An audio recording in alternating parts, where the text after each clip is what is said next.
It all began as an ordinary day in September. An ordinary day in Raccoon City. A city controlled by Umbrella. No one dared to oppose them, and that lack of strength would ultimately lead to their destruction. I suppose they had to suffer the consequences of their actions, but there would be no forgiveness. If only they had had the courage to fight. It's true that once the wheels of justice begin to turn, nothing can stop them. Nothing. It was Raccoon City's last chance, and my last chance. My last escape.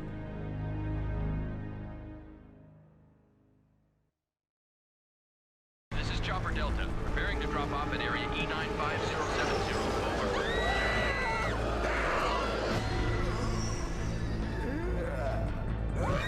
What are they?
Farewell to my life, farewell to my home.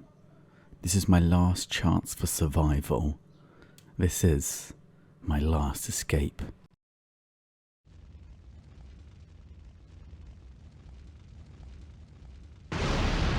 And that's how we're starting off this game, with a huge bang. So straight away, you have control of Jill, and because we're playing on hard mode, we have a pistol rather than handgun. So there's no point fighting any of these guys, just take the one zombie who's guarding your way, jump over the dumpster, and get out of there.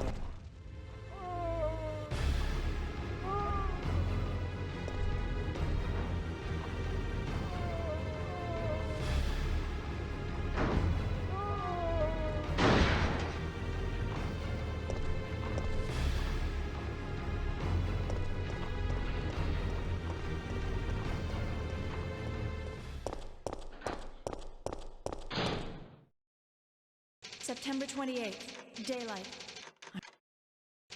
The monsters have overtaken the city. Somehow, I'm still alive.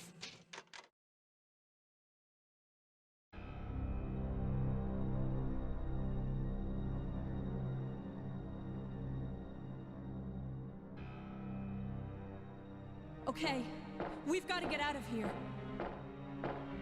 What? What do you think you're talking about?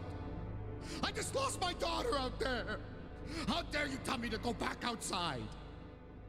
I'm sorry about your daughter, but there isn't gonna be any rescue. We have to get out of here! No! I'm not going anywhere! I'd rather starve to death in here than be eaten by one of those undead monsters! Now leave me alone!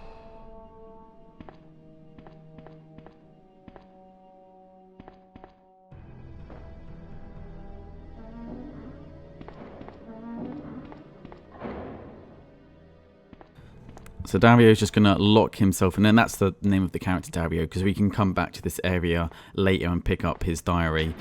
He's just going to lock himself away. He has no interest of being eaten alive by zombies, which, I mean, after losing your daughter is kind of fair. You're probably not thinking too straight. And we've started this game with these 2 instructions, which will give us, an idea of how to play the game.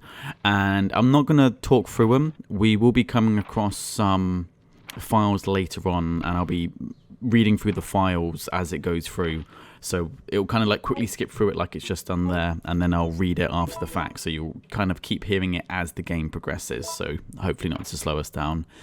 The only real changes that it's talking about is that every now and then during the game you'll have what's known as a decision screen, where the screen will go white and you have to pick between 2 different options, and that can change the gameplay up depending on which selection you choose. In addition to that, unlike with Resident Evil 1 and Resident Evil 2, I think in some of the examples might have had it, but not in the one that we played through, there is now a quick turn option. So if you're moving backwards and you press the run button, Jill will do a very quick turn, which is useful if you're getting cornered by an enemy.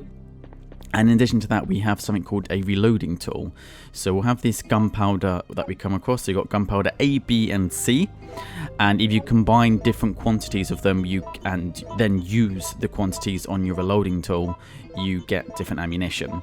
So gunpowder A gives handgun ammunition, gunpowder B gives shotgun ammunition, gunpowder C gives grenade ammo, and then from gunpowder C you can then combine it again. So you can have gunpowder C combined with A, B, or C, which will give grenade flame rounds, grenade acid rounds, and a new type called grenade freeze rounds, respectively.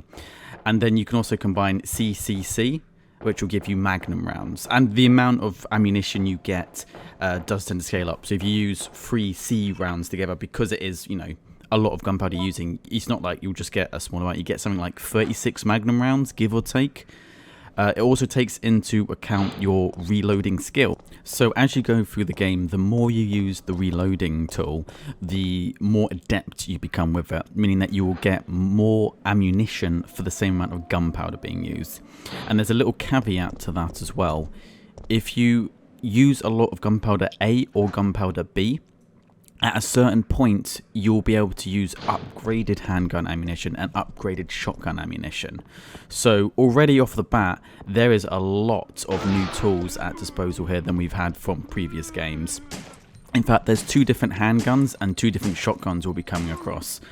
And the game does a really good way of making sure that both of them are useful and don't become redundant.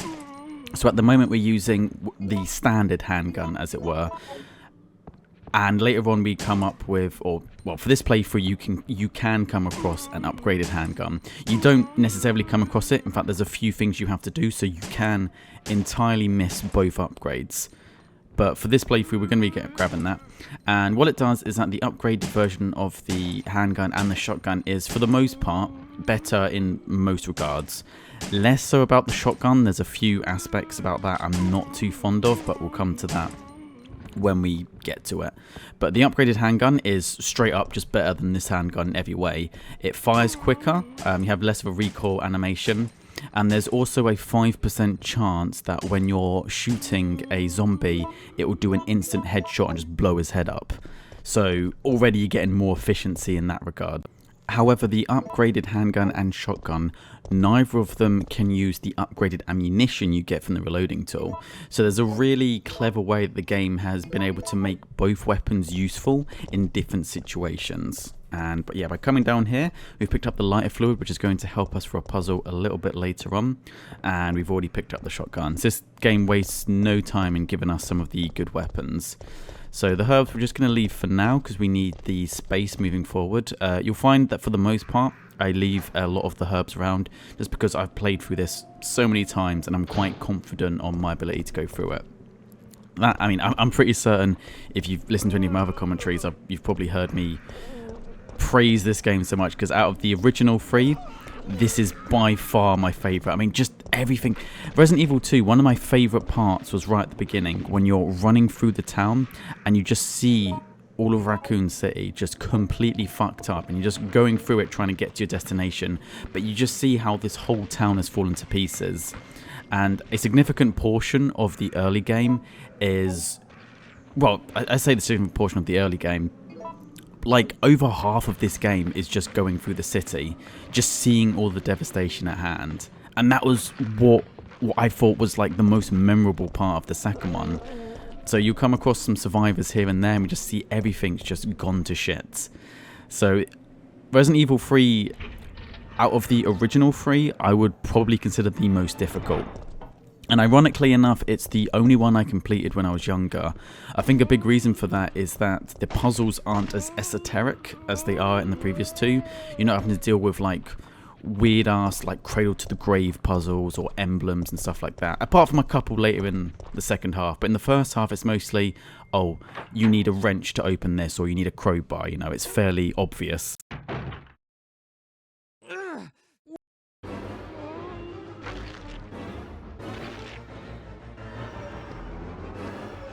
Get away! So as we come into the pub, we'll find our helicopter pilot for stars, Brad Vickers, being bitten by a zombie. There's no point actually helping him. He'll be able to help himself, so just don't waste any ammunition. We're just going to pick up a few little goodies in here. We've got some ammunition. There's a lighter in here, as well as the photo of the clock tower, which we will come to later in the game.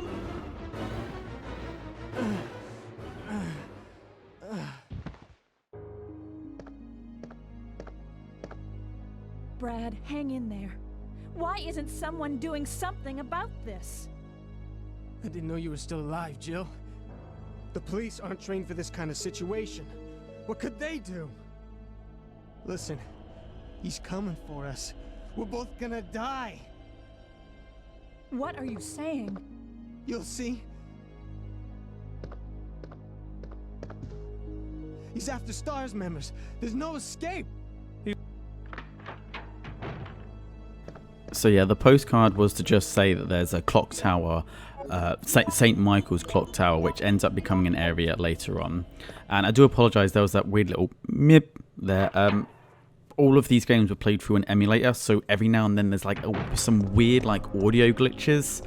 It doesn't interfere too much. In fact, a couple of times when I change screen, there'll be like a split-second frame of like static or something. It's not too noticeable, or at least it's not for me, because I mean I can't notice the difference between 720 and 1080, so maybe my eyes just aren't that trained. But hopefully it doesn't interfere with your experience too much. But yes, that is Brad Vickers, who is mentioning the fact that there is something after us. So unlike in the remake where Nemesis just bursts through your door right at the start, there's a little bit of a build-up before he appears. And you have Brad, who clearly from some of his injuries, which suggests that he's already had some kind of encounter with Nemesis, which would kind of make sense that he seems to know of his existence and knows that it's specifically coming after STARS members. Now up ahead is some rope doused in oil, which is barring our entry. So if you'll recall, we picked up an empty lighter from the pub where Brad Vickers was, and there was some lighter fluid in the same room that we picked up the shotgun from. So combine both of them to get a normal lighter, and then use that to burn your way through. And it will come up useful later on, which I'm guessing is why you need to get it here, so you don't have to backtrack all the way to the start of the game. And yeah, it doesn't take a genius to realise the best way to deal with that is to try and lure as many of the zombies out towards the red barrel and then to take it out. It's usually pretty difficult or nigh impossible to get all of them, so we'll just take out the last one with the shotgun. But at least we can maximise our damage that way. So there's a few red herbs back here. Might as well just pick them up and combine them immediately with the green herbs, just so we have some source of healing. As well as a photo here. The police are pressing forward. Dated September 27th. So unlike in Resident Evil 2, there's a few times where you'll come across photographs and you don't have to take them through to the dark room to develop them in this game. You just have them there, so you don't have to worry about the step. And I'm guessing part of the reason is that it was kind of annoying in number 2 when you had to do that. And also there is a point in the game when we can't access the dark room. I'm saying that, I'm pretty sure there's a point in Resident Evil 2 when you go too far you can't backtrack to the dark room as well, but I think it was a decent touch, but I think it was mostly unnecessary, so I'm kind of glad they got rid of it.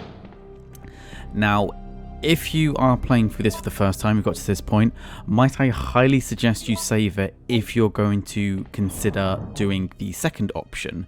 So, in a relatively short amount of time, we are going to have our first encounter with Nemesis. And you can run away from this encounter. In fact, the game strongly suggests you probably should, because at the moment all we have is a pistol and a shotgun, and we don't really have enough shotgun shells to be dealing with him. So if this is your first time playing through it, I would very much recommend you don't fight him. He is very difficult. In fact, you encounter Nemesis throughout the game, and on most occasions you can run away. It's only towards the end that you have to face him, but because it's the walkthrough, we're going to show off how we can take him out, although it's not easy. Trust me, this took way more attempts than I'm ready to admit to get right.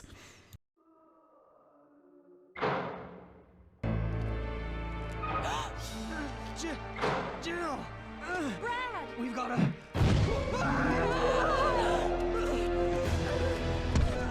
Jill! Help!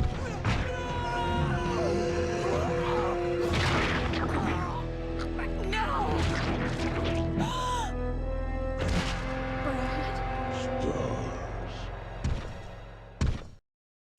And that is the titular Nemesis himself, the big baddie.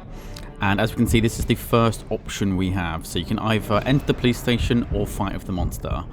If you've been unfortunate to come to this position not well equipped, or if you don't feel you're ready, or if you've not saved recently and you don't want to have to redo the intro, again, highly recommend going into the police station, as we don't have much in the way of good weapons to deal with him.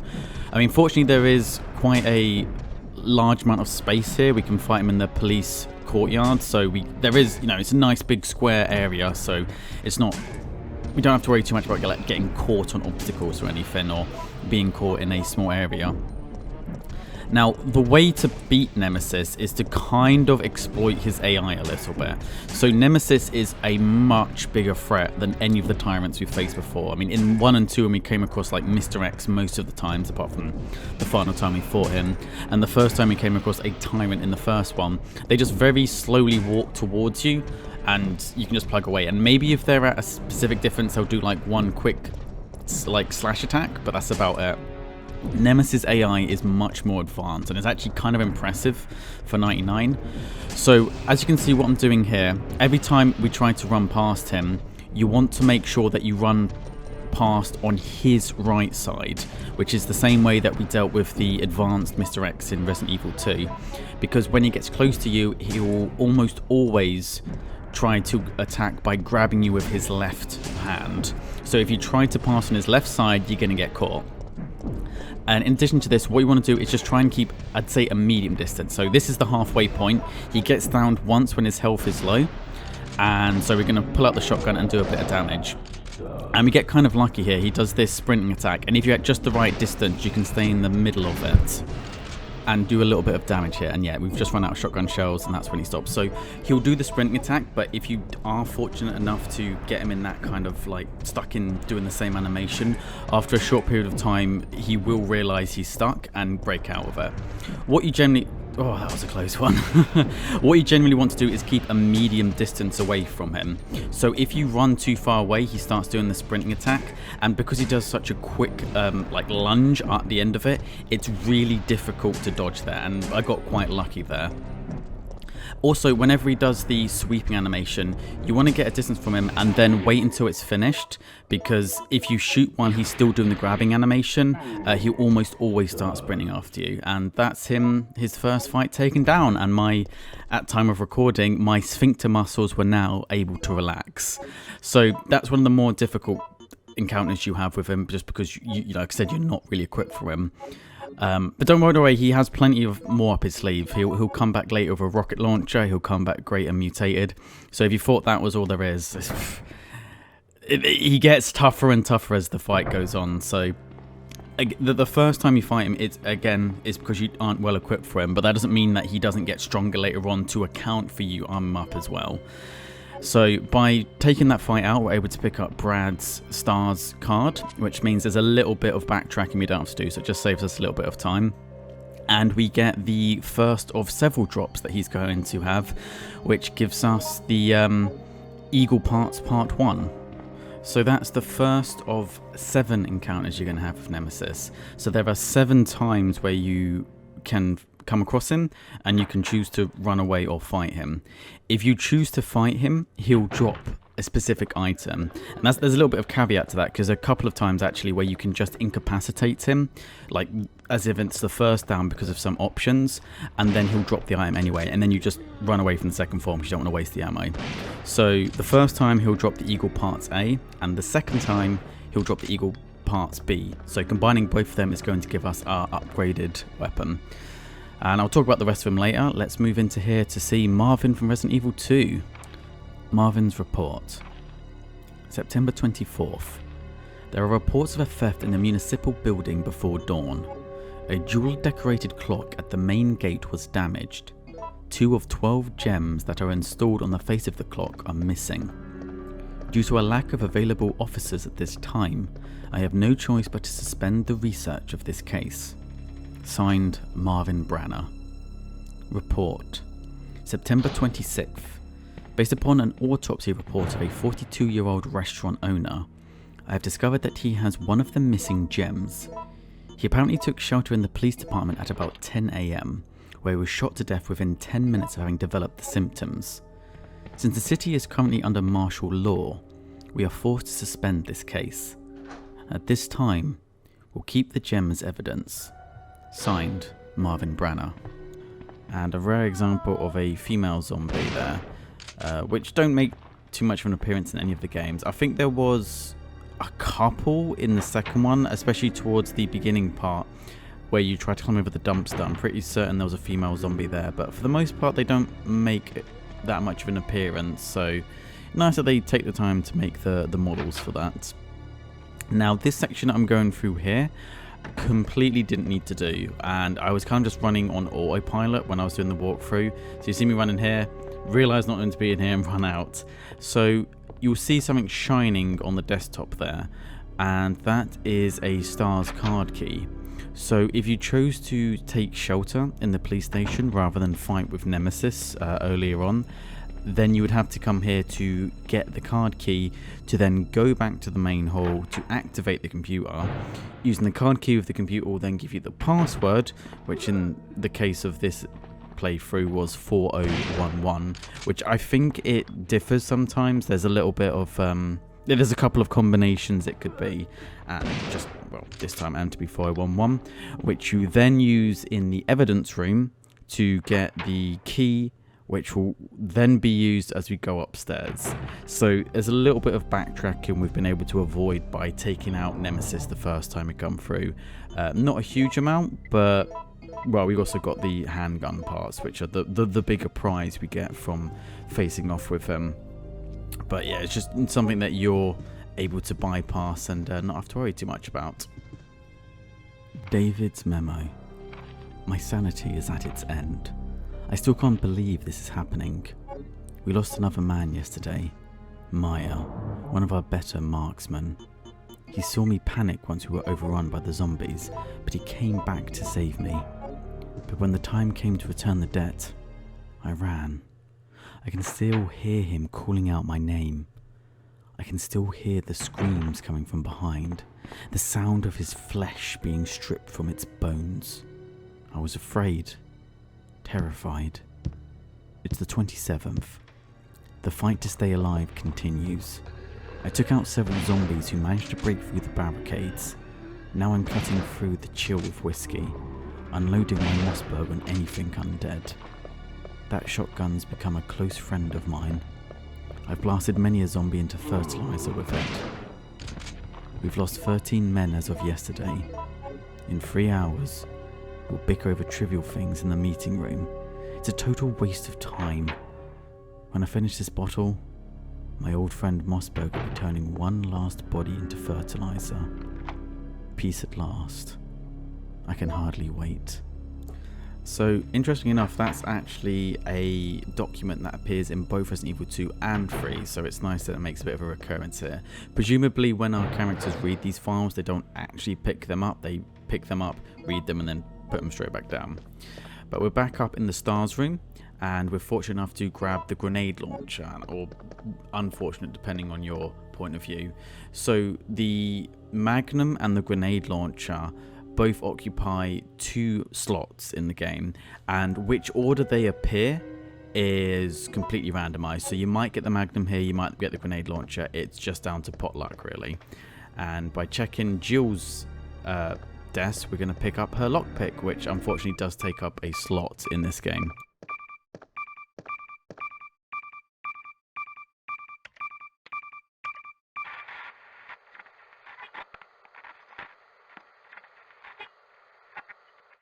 No! Come anyone! Our platoon is cut off! No survivors found! This is Carlos! Send in support immediately!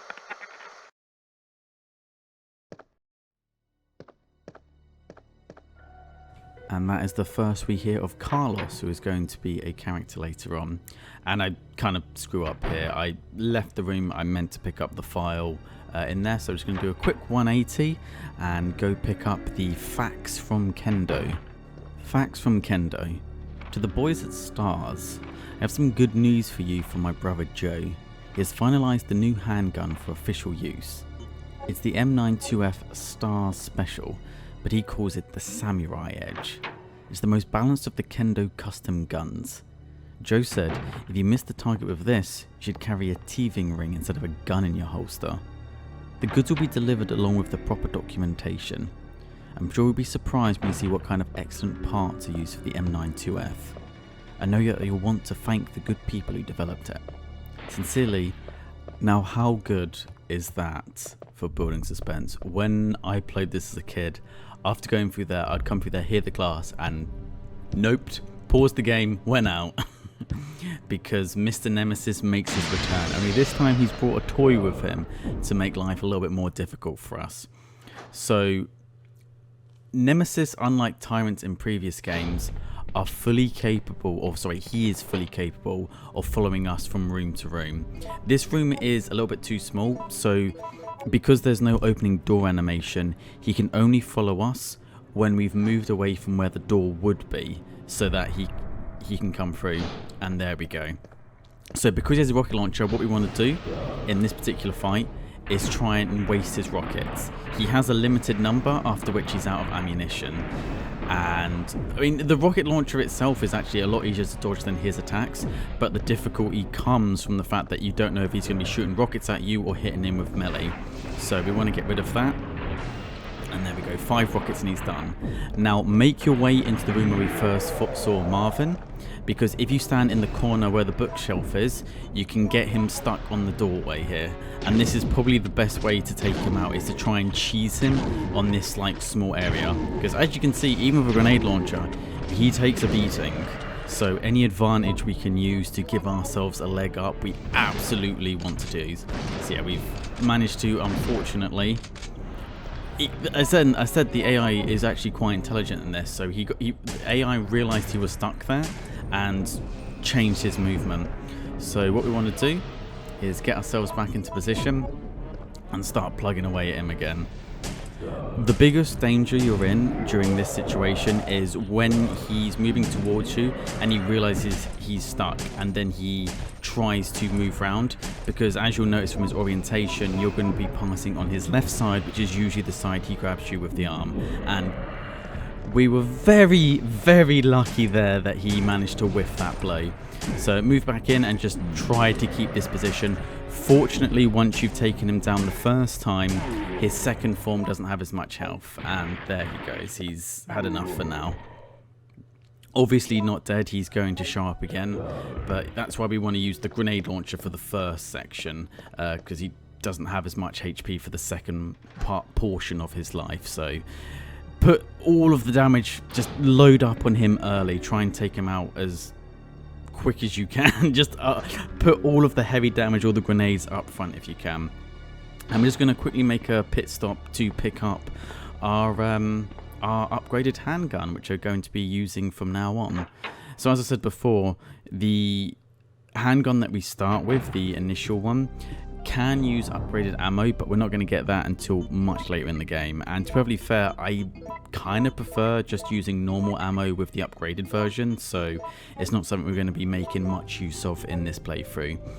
The upgraded Eagle gun that we get here, yeah, we go, Eagle 6.0, has a little scope on it, which obviously is just for aesthetic purposes, but the gun itself, I think what it's trying to say is because you have the scope on it, you can pull off, you know, more precise shots, and as a result of that, that's why sometimes when you're shooting a zombie, you just get about and it just takes their head off, which is the same way it worked in Resident Evil 1.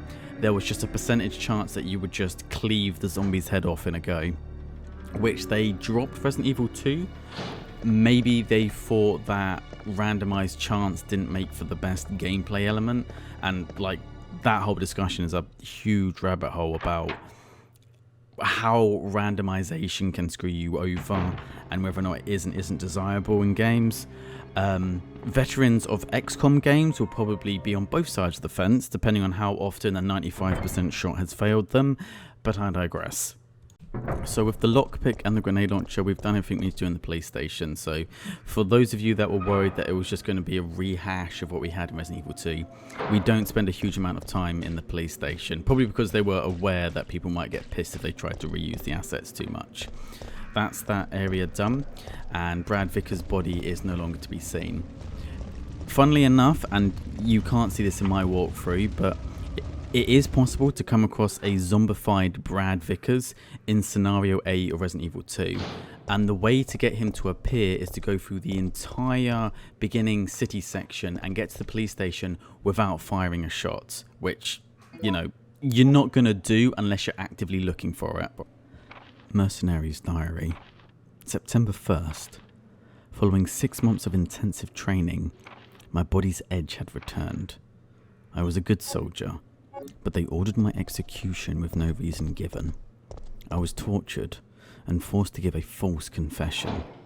But on the morning of my execution, a miracle happened. The company had helped me out, giving me a second lease on life. September 15th. I ended my vacation short and returned to the headquarters office.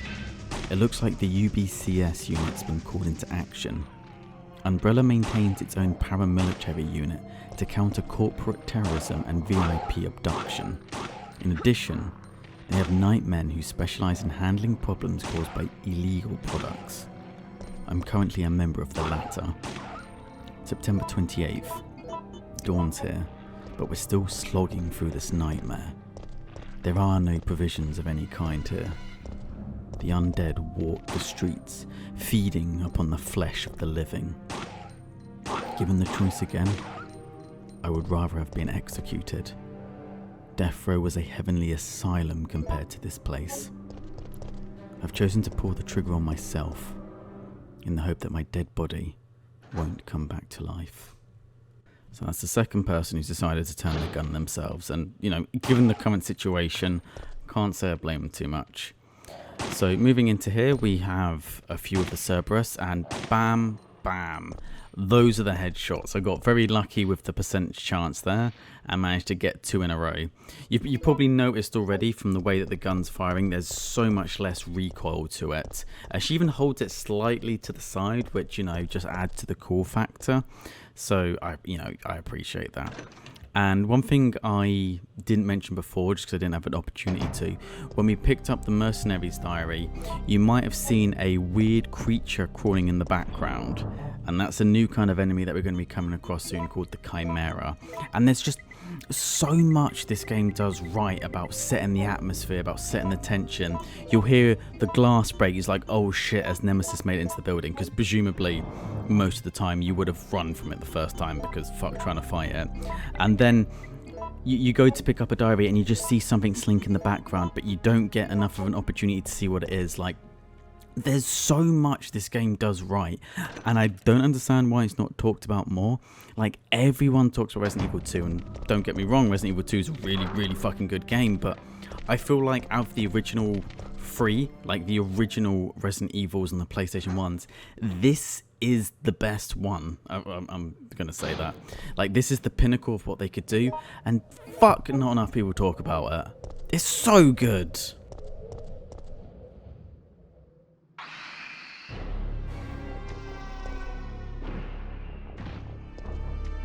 And this was what we saw slinking in the background when we picked up the Mercenaries Diary. So as you can probably see, there seems to be some kind of like wooden cargo holder floating, well not floating, but dangling up ahead. So what we want to try and do is position it underneath it and shoot it so we can get it to drop down on it. I believe I referred to these earlier as Chimera, which, you know, don't sue me, they are quite similar. The Chimera are the type of creatures that you encounter in Resident Evil 1. This thing is known as a Drain Demos, and to be fair, there's quite a lot of similarities. Obviously, the Drain Demos is a bit bigger. And for reasons I don't understand, in the Resident Evil 3 remake, they made them really small and really pathetic. Just one of many problems I have. Anyways, up ahead we can see the first glimpse of Carlos, and there is a file in here known as the City Guide that I'm going to read now, as there is a cutscene coming up. City Guide. The tracks of our city. Dear citizens, thanks to kind and generous people of Umbrella Inc., this is a peaceful and friendly city. The vast donations for Umbrella Inc. have been used for welfare work, the constructions of public utilities, and to help maintain public peace. In 1992, it was my 5th year as mayor of our beautiful city. It was then that through many donations and hard work, our city was able to rebuild the municipal building, create a state-of-the-art hospital. In honor of these fine accomplishments, I was awarded with a grand statue that same year. The statue rests in the municipal building.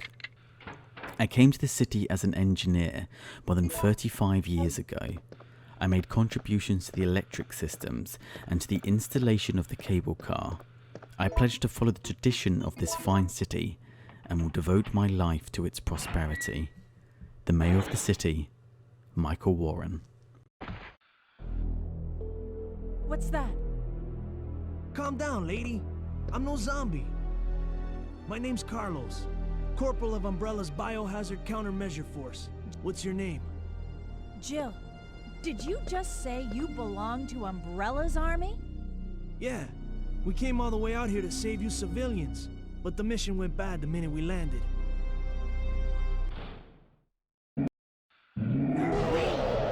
How did you find me? So here you are presented with two options, either hide in the basement or hide inside the kitchen. I highly recommend hiding inside the kitchen, as you're about to see. Over here!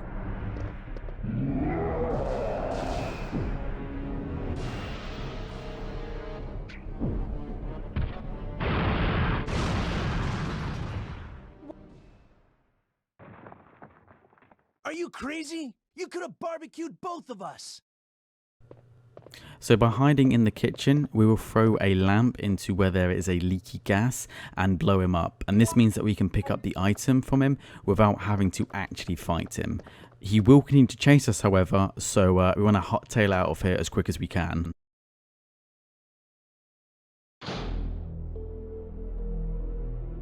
I need to ask you something. Why did Umbrella send your team here? Our mission is to rescue the civilians. How kind of you. Considering Umbrella caused all this in the first place, those liars! Look, we're just mercenaries, hired hands.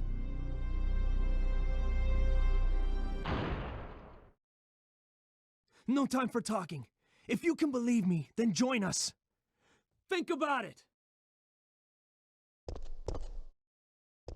So yeah, as I said, Nemesis will still be on pursuit if you choose to do this. As you can hear from him chasing after me right now, so be on your guard. After you throw the lamp in and it blows up the gas, you can choose to then fight him because he'll get up. And because you have Carlos with you, you can kind of use him as a human meat shield to take some of the damage.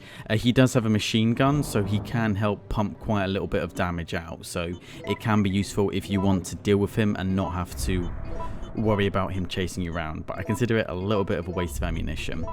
Alternatively, the other one will ask you to hide in the basement.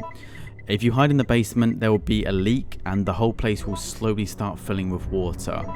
When that happens, you have only a fixed amount of time before it fills up and you have to get out. So If you do decide to take that route, what you want to do is continue round the corner, and there's like a little vent up, and then you ask Carlos to give you a boost, and then you help Carlos out, and you both end up oh, that was close. You both end up in this exact same place because you've climbed out through the side of the building through, like, I don't know, there's like a little vent there or whatever. And then Nemesis will still chase after you in exactly the same way as he's chasing after us now. So your options are either to use the basement, basically be in the same position we're in now and not have the first aid spray, or to throw the explosives at him and then try to fight him out then. And we're going to see if we can do our best to dodge him as he comes towards us. And yeah, fuck off, mate. Don't want any of that business. So we're just gonna run as quick as we can to the next area and try and serpentine to dodge any kind of like leaping attacks he's gonna have towards you. Well, lunging attacks, I suppose, is better than saying leaping attacks. And so if you're down in the basement and you chose to come back up the ladder, or if the place fills up with water, you end up basically going back up and you just have to fight Nemesis both his forms. So there's not really any reason why you want to go into the basement. Always hide in the kitchen. And here is photo B, a close-up shot of a zombie, and it says scoop on the backside. So another reason why I really like this game is Nemesis is still chasing us, and a big part of that is that you don't have to encounter him at the kitchen. Yeah, you can still hear him moaning outside. If you decide to come to this area first, you'll meet Carlos and have a live selection like we came across in the Grill 13, the restaurant that we just went to. So one of the options will be to hide inside the apartment, and where something similar will happen in that an explosion takes out his first form so you can pick up the items. Alternatively, you can choose to jump out the window, which is kind of similar to hiding in the basement, except it unlocks an area that you can't actually access otherwise on the back side of the building where there are 2 red herbs. It's not really important enough to go for it, and I always go to the restaurant first, so I think it's just one of those things that's ingrained in me from playing this so much as a kid that I often forget you can come here second. Plus it just seems to make more logical sense going that way. Reporter's memo. At last I have found the evidence I need to prove that the cannibal disease is indeed happening in this city. One man actually ate people to death. He was like a savage animal, tearing away at new flesh.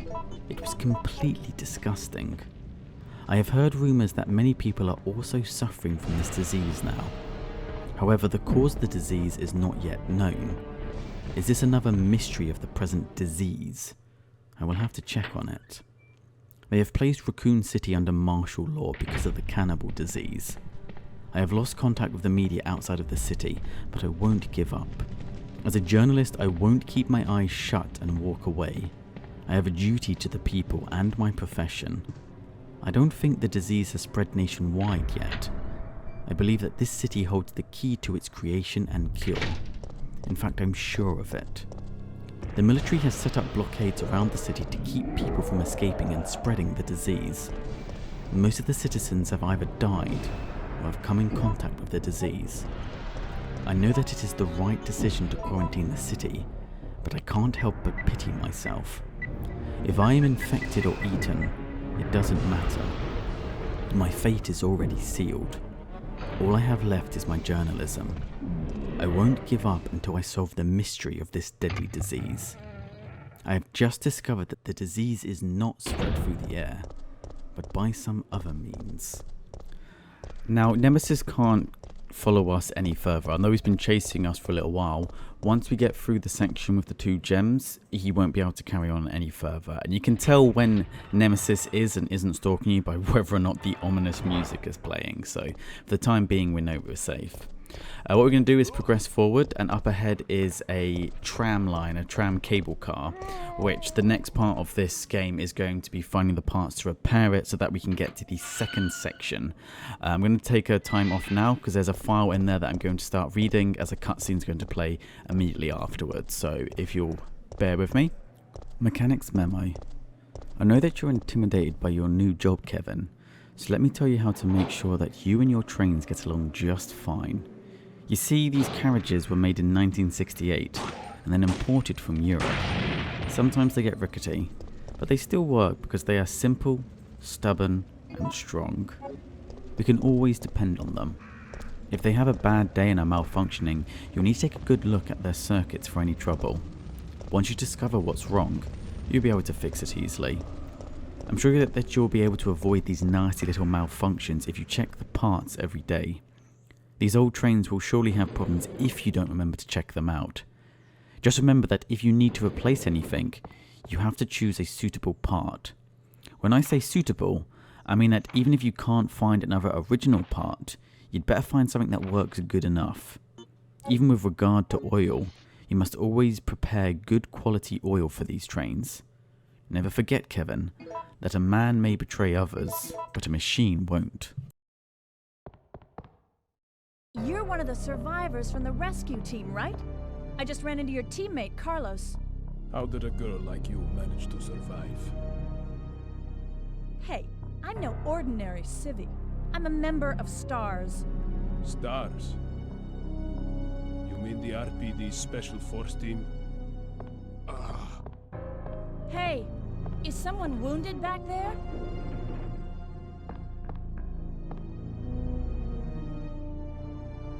Oh, this looks bad. They're coming. Get ready. Fire. Fire. Stay together. Calm down. You're safe now. Everything is gonna be okay. And that right there is Lieutenant Mikhail, who is a hell of a lot sassier, I find, in the remake, as opposed to this version. So Jill, did you decide to help us out? It looks like we're the only ones who survived. We should work together. No, we can't trust her. Why? But Sergeant, we need her help. Our unit's down to you, me, and Lieutenant Mikhail. That's it. And Mikhail's hurt bad. If we don't cooperate, we won't be walking away from this mission.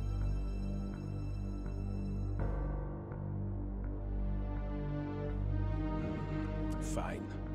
Then let's go over our plan. We're moving to the clock tower area, which is the designated landing zone for the extraction chopper.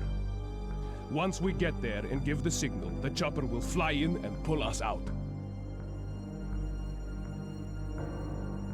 That's a lot of ground to cover. I don't think we can make it on foot. The main problem we have is that the landing zone is cut off from here by the fire. So we have no choice but to use this cable car to navigate through it.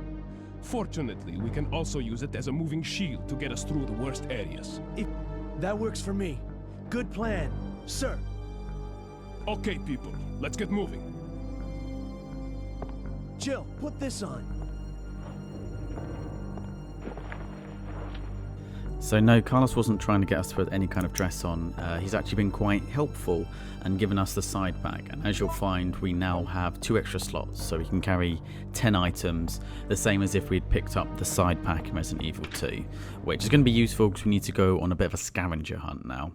So in order to get the cable car working, we need 3 components. The power cable, which we've already picked up from the malfunctioning car in the car lot earlier on. In addition to that, we need to pick up the mixed oil and a fuse. And it doesn't matter which order we go to get these, although we're going to be going for the mixed oil first, which can be found at the petrol station. So pick up the wrench that are in the cable car. And in addition to that, we're going to need the lever. And the reason for that is when we tried to use the lever at the petrol station, it ends up snapping off. And so we need the wrench to then finish actually tightening it, which is very annoying if you forget about that. And because of this zombie bursting out. One thing I probably haven't mentioned, I mean, I've touched on it before about the fact that there's a little bit of randomization. So when we picked up the grenade launcher in the STARS office at the police station, we could have either picked up the Magnum or the grenade launcher, and which way round we get them kind of differentiates. Or I should say alternates between playthroughs. Not even alternates, it's just randomized, that's a better way of saying it. And that is a recurring theme throughout all of Resident Evil 3, which is one of the reasons why it's my favourite. So in both 1 and 2, you have 2 different campaigns. Admittedly, Resident Evil 2 has a much better job of differentiating between the campaigns, because you've got Scenario A, Scenario B. Scenario A, you mostly fight William Birkin. Scenario B, you mostly fight Mr. X. Resident Evil 1, it was pretty much just the same game with some minor alterations. Resident Evil 2 made a bit of a difference and a step up. Resident Evil 3 only has one campaign, but to make up for that, I mean, you can probably tell from the length of this video, it's a much beefier experience than we've experienced in the two previous games. And to also help with replayability, the location of items and even what enemies appear will change on playthroughs, especially towards the later half when there's a few sections where, like, you go through a park. One time you go through, it might be filled with zombies. Another time you go through, it might be filled with hunters. There's a lot of variation in where the items are, what you pick up, and even, as we saw with the zombie bursting out of the car, whether or not certain events like that happen. So there's a little bit of variation. So when you play through it, it might not go exactly the same way as this playthrough has. In this particular playthrough, there seems to be 3 lots of gunpowder A, so let's pick all of those up, and we might mix them together just to save some space anyway. But there's a very easy puzzle to solve in here, but I'll go through it with you. It's nothing difficult. Jill!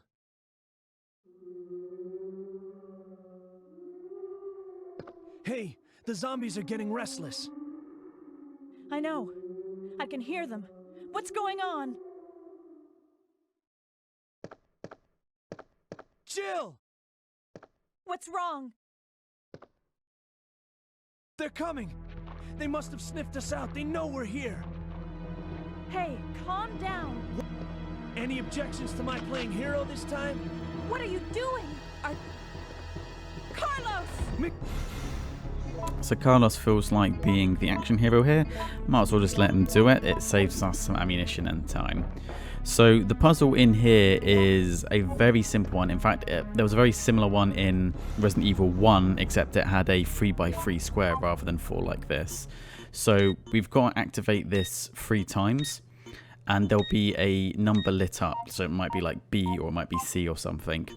And every time you activate one of the switches, it will turn that color and the 2 colors adjacent to it off. So it's just a simple case of just playing with it until the only light on is the one you need to be lit up. Like I said, it doesn't take very much. It kind of randomizes each time you go through, but it's not difficult enough that I would feel you need much of a guide to figure it out.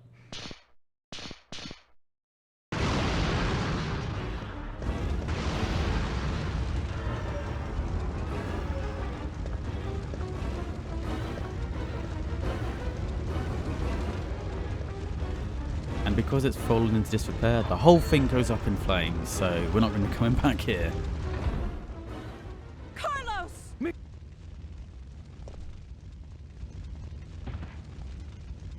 No!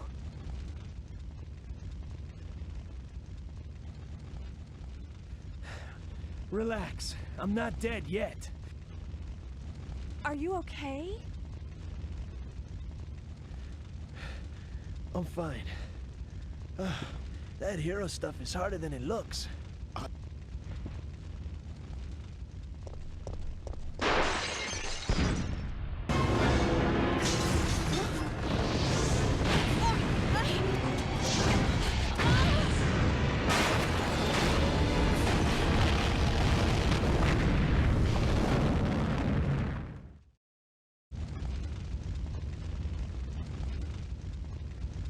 Ouch, my ears are ringing.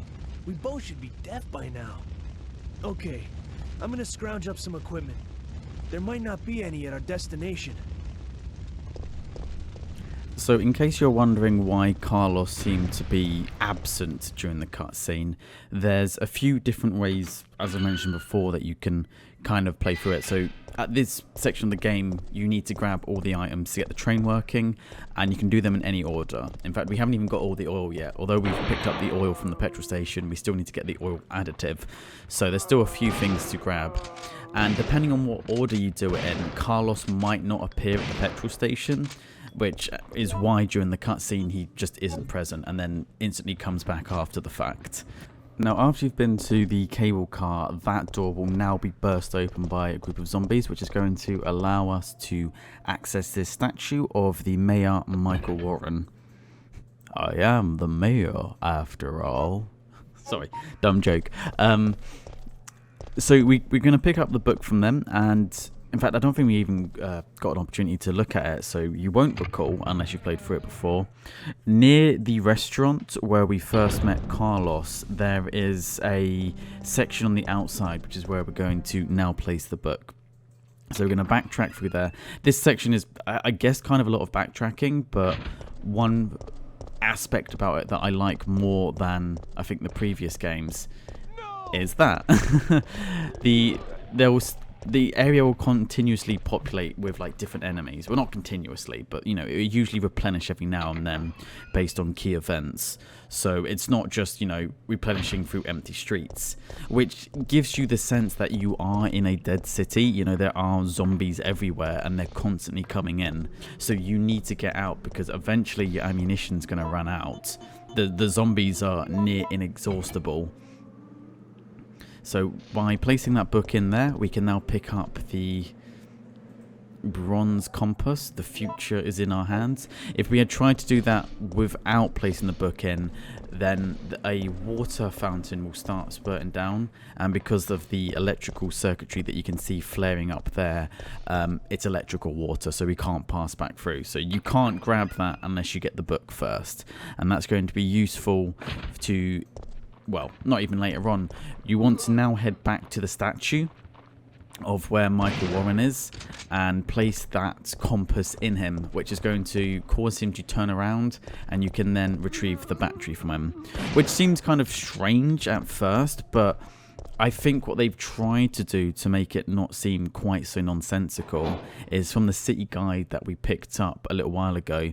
We know that Michael Warren is the mayor of the city, and also the fact that when he first came here he was an engineer, and so he played a key component in getting the cable carts back online and helping the city, you know, prosper a little bit more. So for there to be a connection with a battery, given the fact that he's an engineer, kind of makes sense. So I give it a little bit of a pass there, even though it is a tad silly that you just keep a spare battery underneath a statue. Anyways, I'm just going to come back in because I accidentally put the wrench away, which I wasn't meant to. There's a section later on that we're going to need it for, so just going to pick that back up and make our way back through the statue. And there's a few zombies here and there populating it, so we just give them the old shotgun headshot, one tap them down to keep our ammunition cost as low as possible. I find, again, same with the previous game, some people think it's a bit of a waste to be using shotguns on zombies, where I think that's the best weapon for them personally. And much like with previous games, there's never any point fighting crows. There just isn't. It's just a waste of ammo. Chances are you're going to take some damage because they're hard to hit. They don't really swoop on you or with all that great like ferocity or efficacy, so just run past them. It is the easiest way to deal with them. And there we go, we've picked up the battery, which we're now going to use to collect the fuse that we need for the cable cart. And that is going to be found, or rather I should say, the battery is going to be used to help power a lift. And yeah, the crows are constantly in this area now, so just run past them. For the most part, just run past most enemies if you can. Zombies, especially on like a small corridor like this, you kind of just have to take them out. But if you don't have to, you know, might as well save some ammunition. You tend to get quite a bit in this game, but I think that's just because I'm very efficient with it. I recall once when I got a spare memory card, those used to be a thing back in the day, for the PlayStation, and there was a save for Resident Evil 3 from like the previous owner. It's like, oh, let's see what he's up to. And he was around about this section. I think it was just before he got to the cable car. No ammunition left. Most of the health is gone. He's on caution health, and it's just like, why would you even save if you fucked it up this bad? But yeah, those are those aren't even drain demos. Those are a slightly upgraded version known as the brain suckers, although they function aesthetically basically the same. They still have this similar kind of attacks and movements. They are a little bit clumsy, so you can usually just run past them unless they're directly in your way. So yeah, there is the a little lift up there, and we're going to put the battery in that, which is going to have us come down here. So up ahead from this section is an item that appears only a few times, and I have no idea what the hell it's meant to be. So there's like a little red rectangular on the side of the street, which serves the same function as an explosive barrel. If you can lure a few enemies close to it and shoot it, it will blow up, doing damage. Yeah, that little red thing there. No idea what the fuck it's meant to be. I don't know why you would keep something on the side of your street corners, which is such a severe flammable instance. Like, that is a severe health and safety issue, but Mayor Warren has let his entire city be overrun by zombies, so we can assume he's not exactly the greatest mayor. Anyways, moving forward, we come to the electrical plant, electrical station, not too sure what you'd call that, and there are 2 rooms that we can go into here, and a little puzzle to get into them. So you have to get the electrical current within a certain range. So to go into the room with the transformer fuse, you want to type in red, blue, blue, blue. If you want to go into the room with the weapon, which is what we're going to do, you want to instead go red, red, red, blue. So either 1 and 3 or 3 and 1, basically.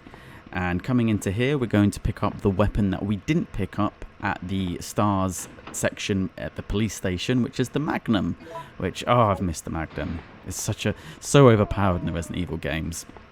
And from going into the first room, you will find that you have been followed and are being accosted by a group of zombies, which presents you with a live action. So you can either escape through the back exit, which I wouldn't recommend because then you're going to run into Nemesis, and you have to fight him anyway, either at this spot or a different spot. I find he's a lot easier to fight at the second spot. So instead we are going to overload the power plant, which is going to zap all of the zombies and make all of their heads pop like confetti. So it's just a nice, easy way of dealing with it. You don't have to worry about using any ammunition. It doesn't really have any consequences. In fact, the only consequence it has is now the transformer has reset. So when you go back to the device now, the combination you have to put in will have changed. So what you want to do now is put in red, red, blue, blue, and that will open up the second shutter, which will allow us to pick up the transformer fuse for the cable car. And that's pretty much everything that we need to grab from this area. This section is done. We've got a nice amount of Gunpowder B, which if you did want to combine, we've got a large amount of Gunpowder A from the other section. We're just going to hold on to it for the second and make use of it in a little bit. But that's the fuse got. So we've already picked up the oil from the petrol station. The only thing now to grab is the oil additive. And in order to get that, we're going to have to go right back to even before we originally got to the police station. And from that section onwards, you can go all the way back to the start of the game where Dario, hid in the, not even sure what it was meant to be, like some kind of like elevated freezer or something. I don't even know. And that entire section is completely optional. You don't have to go back there. But by going back there, not only do you pick up the journal that he has written, there's also an opportunity to pick up some more grenade rounds to stock up for the second part of the game. So we're going to go through all of that purely because I want to show off everything. So I made sure that I got all of the files for this walkthrough, because I don't think I did that with the first and second ones. I didn't really pay that much attention. I didn't think it was that important. Yeah, double shots. But for this one, with the files, they all have individual placeholders, so it's a lot easier to see when you've missed something. So it just didn't feel right for my OCD to be missing it. And a zombie making its appearance there. It's going to take its head off. So yeah, sometimes the cars will open up with the zombies in, sometimes they won't. It's a little bit randomized each time you play through it. And you may have just noticed I did a little bit of a rugby tackle almost on the zombie. And that's one aspect of the game I haven't actually talked about. It's been an hour, I haven't even brushed upon it. So to make up for the fact that you're playing Jill, who's, you know, meant to be a special operative STARS agent, you can do kind of like quick dodges and quick dashes and even like slight tackles. Admittedly, it's very finicky to get right, so it's not something you should really rely upon. There is a few situations where it might help you, but basically how it works is if you're about to be attacked by an enemy, press the aiming button, or if you're already aiming, press the fire button.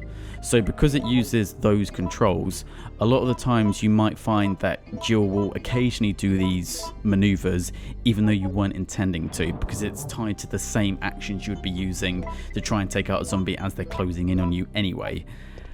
It's not all that reliable though, I find. For instance, at the very first time you fought Nemesis, as I was training to try and get that footage correct, I was trying to use the quick rolls to make use of, trying to make that fight a little bit easier. The problem is the game isn't quite advanced enough to take into account your spatial awareness, and you don't get any invincibility frames for that kind of action. So a lot of the time, if you try to use that when Nemesis tries to grab you, Jill, being the absolute sandwich that she is, will roll into a wall right next to where you are and just get grabbed anyway. So even if you time it correctly, you can still take damage if the situation that you're fighting in is so condensed that you're not able to move out of the way. So it's better just to try and keep space rather than rely on that. So this is why we needed the wrench. There is a fire hose here that we are going to make use of. And just prior to getting to the police station, you may have recalled that there was like a constant fire going on. And yeah, we no longer need the wrench, so might as well get rid of it. And as we all know in video games, whenever there's a fire, it just burns forever. That's just how it works. Even in Fallout New Vegas, I mean, that game came out, what, in 2010? When you get to, I believe it's Prim. I'm probably misremembering it now. But there's a town that's been overtaken by the Legion, and it's on fire when you first get there because they've just come and crucified everyone. And then you go back there after you've in-game, it's probably about a month later, you've played it for about 60 hours, and the place is still on fire. Like, that fire's been raging for like a month. It just never goes out. Now, coming up ahead after we've cleared through the fire will be kind of like a pharmaceutical or pharmacy building of some description, which inexplicably, despite the fact that there's a fire in the way, Nikolai has managed to get himself to that location. I can only assume that he must have found some kind of alternative route that we aren't privy to, in the same way that we are able to get into the main office of the police department building, despite the fact that we are taking a different entrance to get there.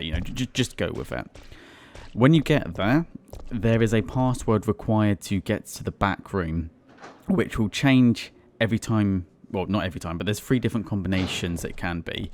And the password, there is a remote on the desk, which will play an advert showing one of the new medications that they are selling. So the possibilities that will come up will either be Aquacure, Safsprin, or Adravil.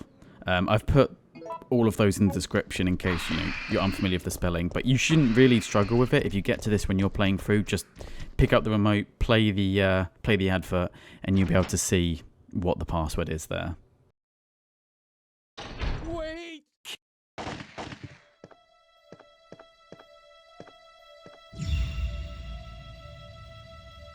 What did you do? I had no choice. He was about to turn into a zombie. It would have been a threat, so I eliminated it. But he was still conscious, wasn't he? He was as good as dead. And it took fewer bullets to kill him now than it would have if he had transformed. Business facts. Order sheet. The liquid medicine named VT-J98 is suitable to cultivate the NET type virus. Therefore, we will need to order additional quantities of it. UE 6th Laboratory. Manager's report. Before you begin your new position, please allow me to give you some advice. Some of the medicines in the storage room are unstable, and their quality will deteriorate under changing temperatures or humidity. Therefore, you must remember to keep the temperature the same in the storage room at all times. You should personally check it every day. Although the computer checks it around the clock, a machine is not perfect. Try and remember that a machine is no more than a tool to be used by people. You must check all personnel coming and going to the storage room. Many dangerous drugs are stored there. If any of them are missing, you have a serious problem on your hands. The door to the storage room is always locked, but when you let personnel into it, you will need to have them hand in their documents. And above all else, remember that if you find anything suspicious, contact your boss immediately. If you forget the password to lock the door, try and remember that it is a word that everyone is familiar with. Don't forget that once a new product is shipped, the password will be updated again. You can always enter the password from the terminal of the PC for administration.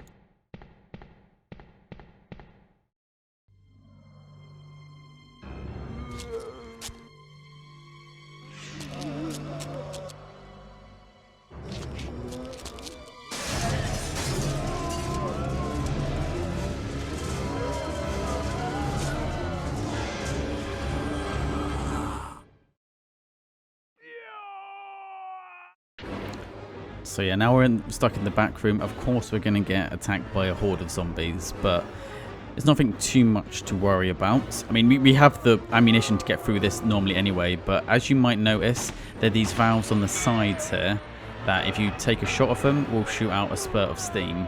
So if you do happen to get to this point and your ammunition's a little bit low, or if you're just trying to save a little bit of ammunition, you can make use of that to kill a few of them. I'm not entirely sure how really hot steam is meant to kill a zombie. Like, I know the zombies in this game don't exactly work like traditional zombies. I mean, we even just heard that Nikolai say, oh, he took fewer bullets now than if he had turned. And it's like, surely if you just shoot him once in the head, that's one bullet. Like, they don't need fewer.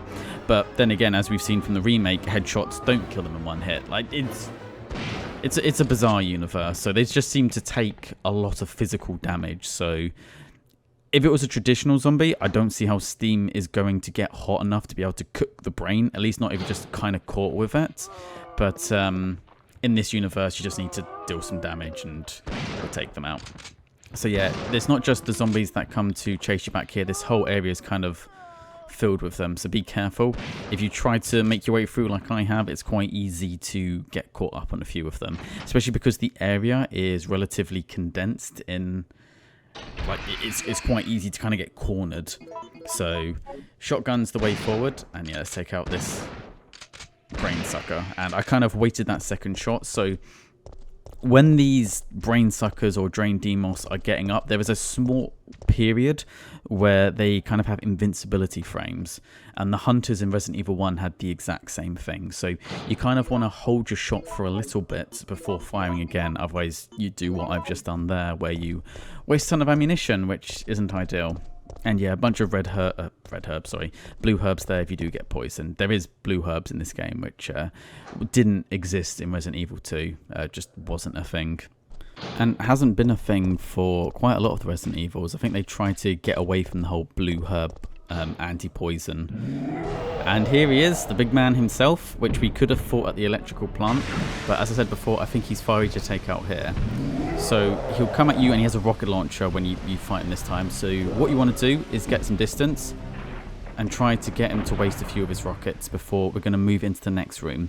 There's a very specific reason here. So this is the same room where we burnt the rope with the lighter and where the first explosive barrel was. And there's also this pile of wood here. And, you know, Nemesis, he's capable of doing a lot of things, but bursting through walls, bursting through, like, windows. A neatly stacked pile of wood is a bit beyond his intelligence level, though. And yeah, we're just going to try our best to try and dodge it. Make sure to count the amount of rockets that he fires. And yeah, he'd already fired 5. So now he's out. And I find the easiest way to deal with this guy at this situation is to get on the plank of wood and just shoot him while he's stuck there. You do have to be careful. If he starts going around the side, he can clock you. So the wood is kind of like rectangular.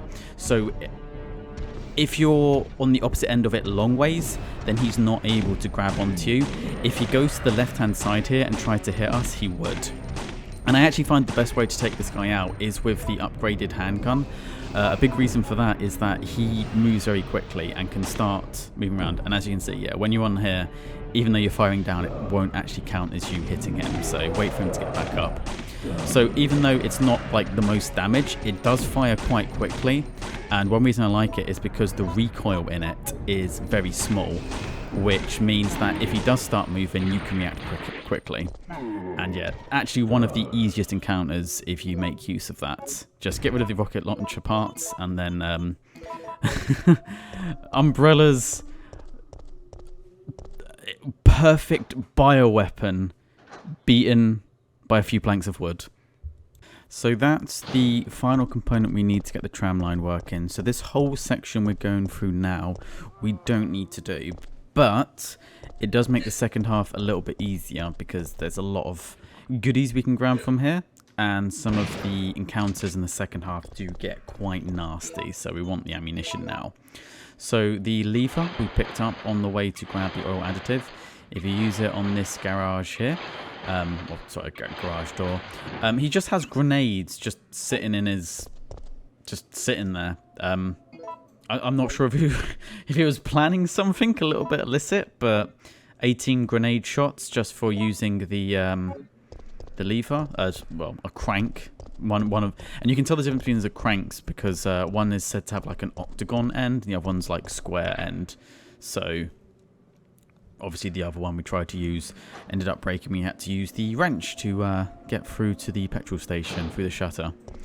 So we're just going to make our way back to the very start of the game, and as you can hear, there is a survivor in the background there. There's a young lady being accosted by zombies, another 2-for-1 shotgun round, and this whole area has been repopulated by zombies. And you'll notice that there was a police car with a door very conspicuous, so sometimes when you run past that, a zombie will break out. Same with the other cars you've come across. And the young lady that was being accosted, doesn't matter how quickly you move, we will never be able to save her. She's always dead by the time we get to her. So the best we can do is just avenge her. Shoot this guy in the back of the head, or in the front of the head. Back of the head, then front of the head, you know, make sure he's really down. And making our way right back to the start, another character has met their grisly end, as you can hear from the zombies chowing down. Dario tried to leave his little secure area. Maybe he ran out of food, I don't know why. And has become zombie lunch as a result. So let's go in and grab the gunpowder that he was hoarding from us. And, well, I suppose pick up the Dario's journal, so at least we have some evidence of his existence. The poor, misunderstood man, whose role again in the remake was barely even there. It kind of pissed me off. He couldn't even go back to it. Just right, enough remake anger. Dario's memo.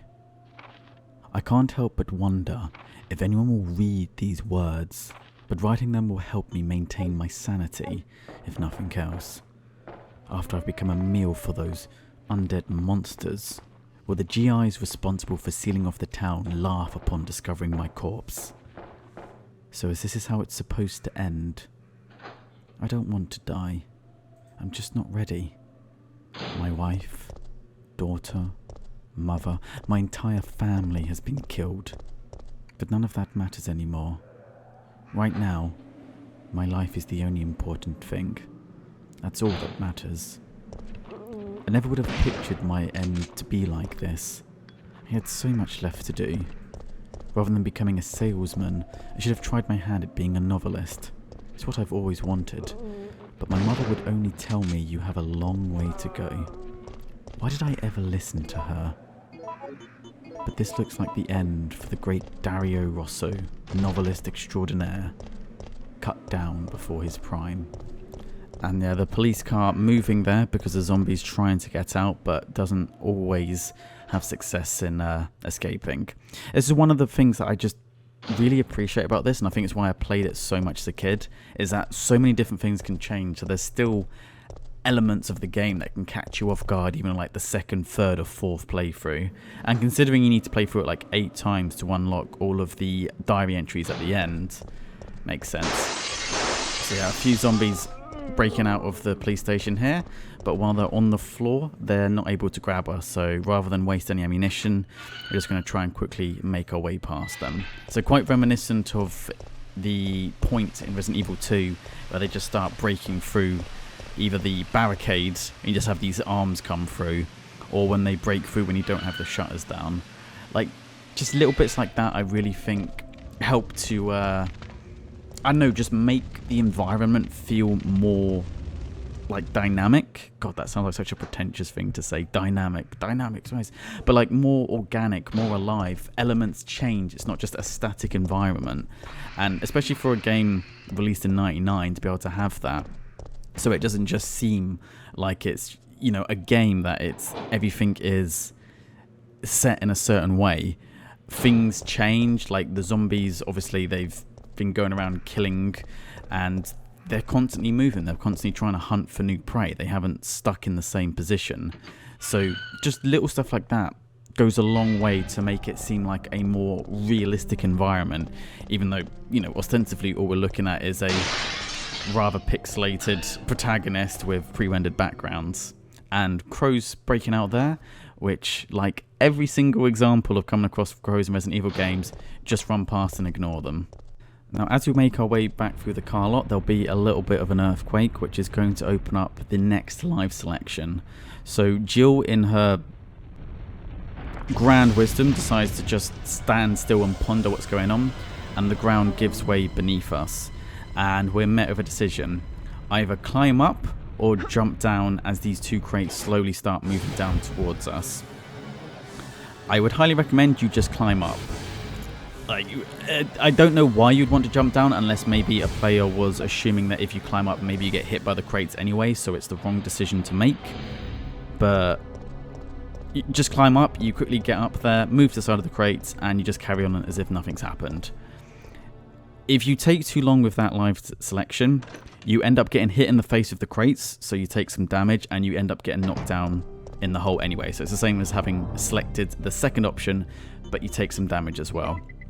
And the problem with going down there is that you get the first glimpse of a boss that's to come up later, called the Gravedigger, which is a giant worm-like creature that's been infected with the T-virus. It kind of reminds me of the graboids from Tremors, and you can't kill it in that encounter, and it's basically just a situation where you're liable to take some damage and maybe have to waste some ammunition, so there's no point going down there unless you want to make life more difficult for yourself, and I can't imagine you'd want to. Now what we're going to do is, we've got a lot of this ammunition, also I should say gunpowder, and we're going to make some freeze rounds, because we are going to come up with what I would argue is the most awkward encounter of Nemesis relatively soon, just because where you fight him is a very tight corridor. And freeze rounds are very, very effective against Nemesis. They're probably the best grenade rounds you're going to get in this game. So you can either use 2 lots of C, so C plus C gunpowder to make freeze rounds. Alternatively, you can combine just C gunpowder by itself with grenade rounds that you already have to create freeze rounds. So I usually prefer to create the ammunition from scratch, because that way I have more ammunition. But if you just, if you have just tons of ordinary grenade rounds and you want to upgrade them to something a little bit more useful, you can go for that route. Especially if you just needed flame rounds for a section, just combine some gunpowder A with grenade rounds. You're probably only going to get pistol rounds out of that normally anyway, so it's not a massive waste. But freeze rounds are probably the most effective grenade rounds. I mean, it makes sense. So, like, you have gunpowder A makes flame rounds, gunpowder B makes acid rounds, gunpowder C makes freeze rounds. So we're kind of assuming that's a bit of a gradient on how useful they are. I mean, flame rounds obviously are very effective on plant-based creatures, but you don't really come across those in this game. Acid rounds are very effective against more organic-based creatures, which we do come across quite a few of them, so they're relatively decent. Whereas freeze rounds are very good against Nemesis, which is why, in this game at least, they're probably the most effective. So we're going to go ahead and equip our grenade launcher, because as we run up this corridor is when we have our encounter with Nemesis. And as you can see, this is a horrible environment to fight him in, because it's such tight, narrow corridor ways. Now the good thing about freeze rounds is when you shoot with them, there's actually 2 lots of damage. So he takes damage on the initial impact, and then you can see a little while afterwards he kind of gets stunned a little bit. And I'm going to try and just back out. And this is why I hate Nemesis, is that he's so fast, sometimes he can dodge grenade rounds. But yeah, because it helps to freeze him, it's very good at slowing him down. And yeah, I love freeze rounds. They are very, very effective. So because he's on the ground, we're going to try and get to the other side of him and just use some normal rounds while he's on the ground. And then when he gets back up, you want to switch back to the freeze rounds. And I'm going to try and stop his little running animation. And fortunately, he failed to dodge that. Oh, that was close. So yeah, we're not going to be shooting at him when he's still doing the swiping animation, same as the first fight. You want to wait for him to finish the animation before you move. And he is down. So yeah, freeze rounds, fantastic weapons. Ammunition, and very, very good at taking out Nemesis. So if ever you're worried about an encounter, that's probably the weapon you want to use, more so than even the Magnum. It's probably the most effective means of taking him out, which is, you know, a bit of a shame, because you need 2 lots of C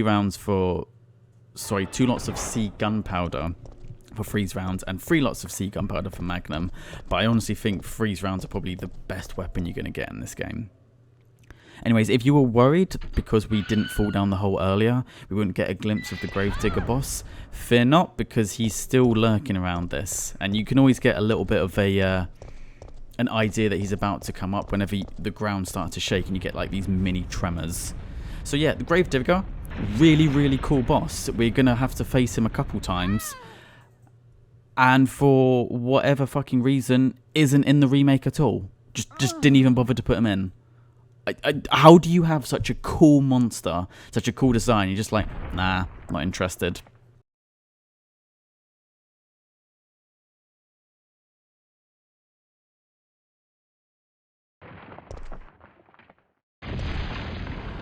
He even gets his own unique music.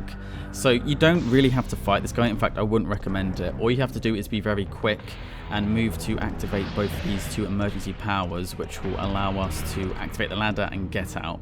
So basically, what it is that there's several kind of holes in this region that you can come through. And what you want to do is try and bait him to come out of one hole so you quickly run to the other one. There's no point wasting your ammunition on him at this fight. And as we've just seen there, if you're very quick with it, you don't even have to like encounter him at all. Just quickly activate the emergency power, get out of there, don't be dealing with. We'll face him a little bit later where he is actually quite a tricky boss fight, but that was just kind of meant to be like a little bit of an introduction into him, so we just ignore him for now. Make our way to the cable car where we now have all of the pieces we need and we can get this show on the road. So just pop everything you need into the section at the start of the tram line. So get your oil in there, get your fuse, and we are ready to get this show on the road. It looks like we're ready to go. Here, take this.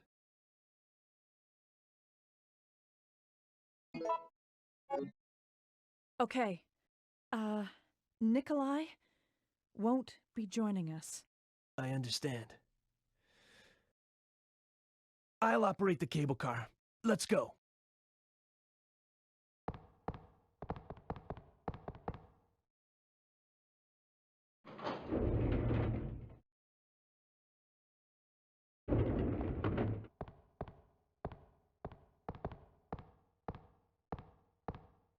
It's looking good.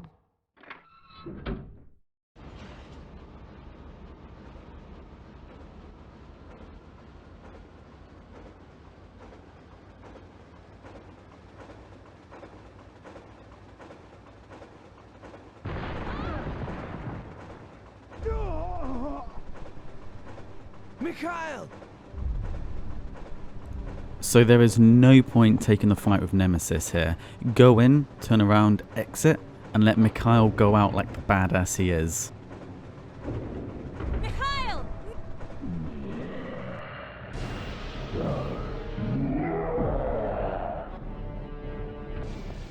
Jill, get out of the cable car now! Mikhail, wait, don't! Get out of here! Hurry!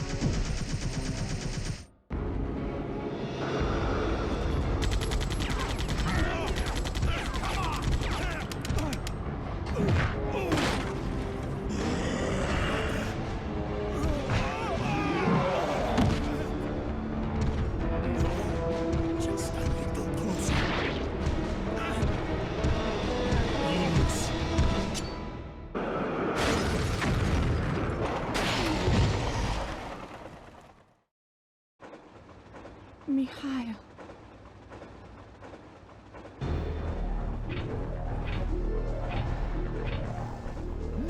brakes are out.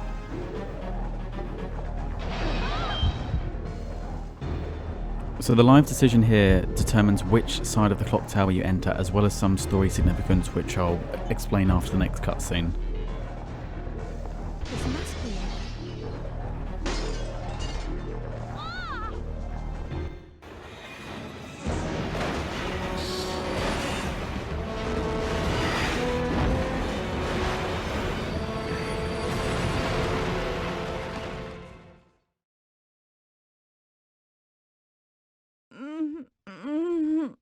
So by using the emergency brake, we enter the clock tower by the front courtyard entrance, which is a photograph we saw early on when we came across Brad Vickers being attacked by a zombie, and we found a photograph of the clock tower. So, you know, it's just a little bit of a foresight as to what we're coming across here.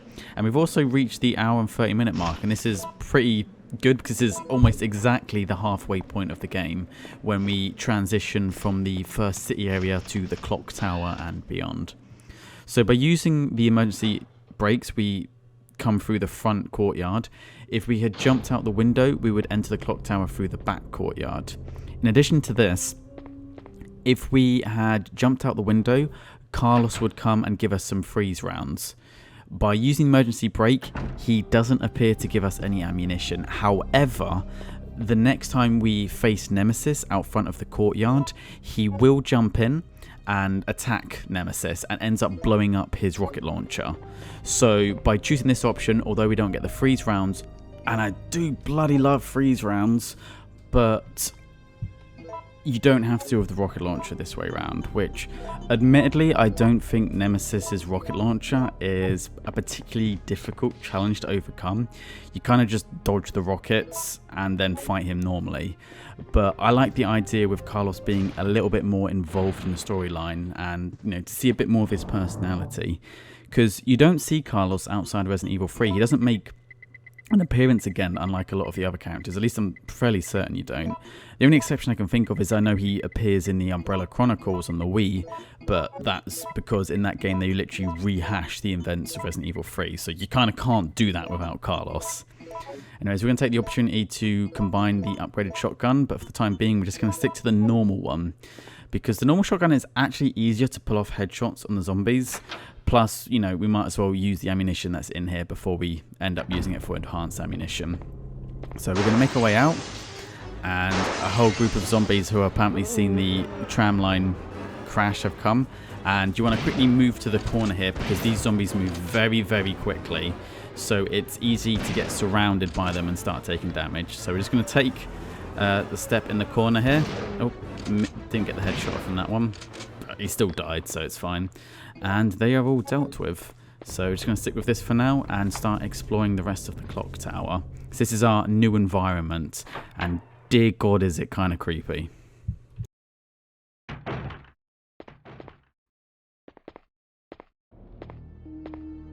Carlos, I don't believe it. You're alive.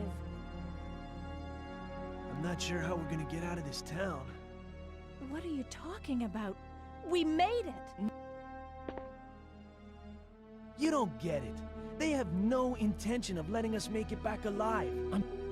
Do you really think we can trust their great evacuation plan? Huh, it's just a piece of paper. But we don't have any other choice than to trust them right now. No, if we're gonna die, then we should get to choose when it happens.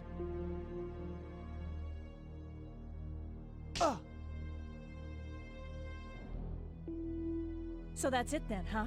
You're giving up? No. I can't handle it. I have to say, I really like the interaction between Jill and Carlos. Obviously, Jill didn't trust him at first because he's a member of Umbrella. But as the events go on, you realize, you know, he is just a mercenary and he's being used the same way. And he's a really sympathetic character as a result. Like, he's not a bad dude. Operation instructions. Order for UBCS Echo Team. Wipe out the downtown area of the infestation and then evacuate the remaining citizens to the clock tower. Among the civilians, remember to give priority to the employees of Umbrella's affiliates. Remember to stay alert, because the infected have a high endurance rate and will strike without hesitation. Evacuation procedure. 1. Once the mission is complete, or when it becomes too impossible to accomplish, evacuate immediately. 2. We'll deploy a helicopter that is waiting in the suburbs to the yard in front of the clock tower. 3. When you are ready for evacuation, ring the bell of the clock tower to signal the helicopter. So we now have 2 new weapons. So we have the upgraded shotgun and the mine thrower. So the upgraded shotgun, I find, is a little bit weird. It's kind of like Jill uses it in one hand and then uses the second arm to fire the weapon, like she's resting it on it. And although it has a much quicker recoil time and reload animation, the problem I find with it is that when you go to, because it's like a shorter range, when you go to aim it up, unless a zombie is literally right next to you, you will miss the headshot. Like, it's effective at dealing with other kinds of enemies, but I would honestly say that the normal shotgun is better at just dealing with zombies, which goes against, you know, what we know from the upgraded handgun, because the upgraded handgun is straight out and out just a better handgun than the first one we had. It fires quicker, it does more damage, sometimes you get headshots on it, whereas the upgraded shotgun is a bit situational, I would say. And yeah, obviously Nemesis still isn't dead even after Mikhail blew him up with the grenade. And what a badass way for him to go out. I know he's only a minor character, but they gave him a great, like, ending. And thankfully that is one thing they kept in the remake. And okay, yeah, we've blown them up. Unfortunately, it makes lots of little spiders come out, so I'm just going to quickly run past them. And the mine thrower, again, I'm pretty sure that makes a return in the remake. And it has a bit more of a use in the remake as well. In this game, it's just kind of shit. To be honest, it's not... like, you kind of fire like a dart, and then after a few seconds it will explode. So it's like... I guess kind of works in the same way as a grenade launcher, except because it's delayed, if you were to fire it at someone like Nemesis, they could then close the gap. It then explodes when it's close to you and does damage. I'm not a big fan of it. I'll use it just to use up the ammunition, but I would honestly just stick to the grenade launcher and stick to the Magnum when you can. So coming up to the top part of the clock tower, we have the next puzzle, which is this ornament here. And at the downstairs section, there is another version of this little music box, and it's that you interact with to try and figure out where you need to put the switches. And because you find out that this one isn't working as intended. And to be fair, you don't really need to use the switch downstairs. If you just kind of hear the musical instrument, you can kind of just figure out whether or not it's in tune. So, and as you can see there, it being down is obviously not in tune. Then put it back up and it is in tune. So I could try and give, like, I'm fairly certain if you look online it shows all the different combinations, but in all honesty, the best way to solve this puzzle is just to have ears and just listen. Go through each section and just, you can tell if it's in tune or not. And there we can see they're all done and we've finished.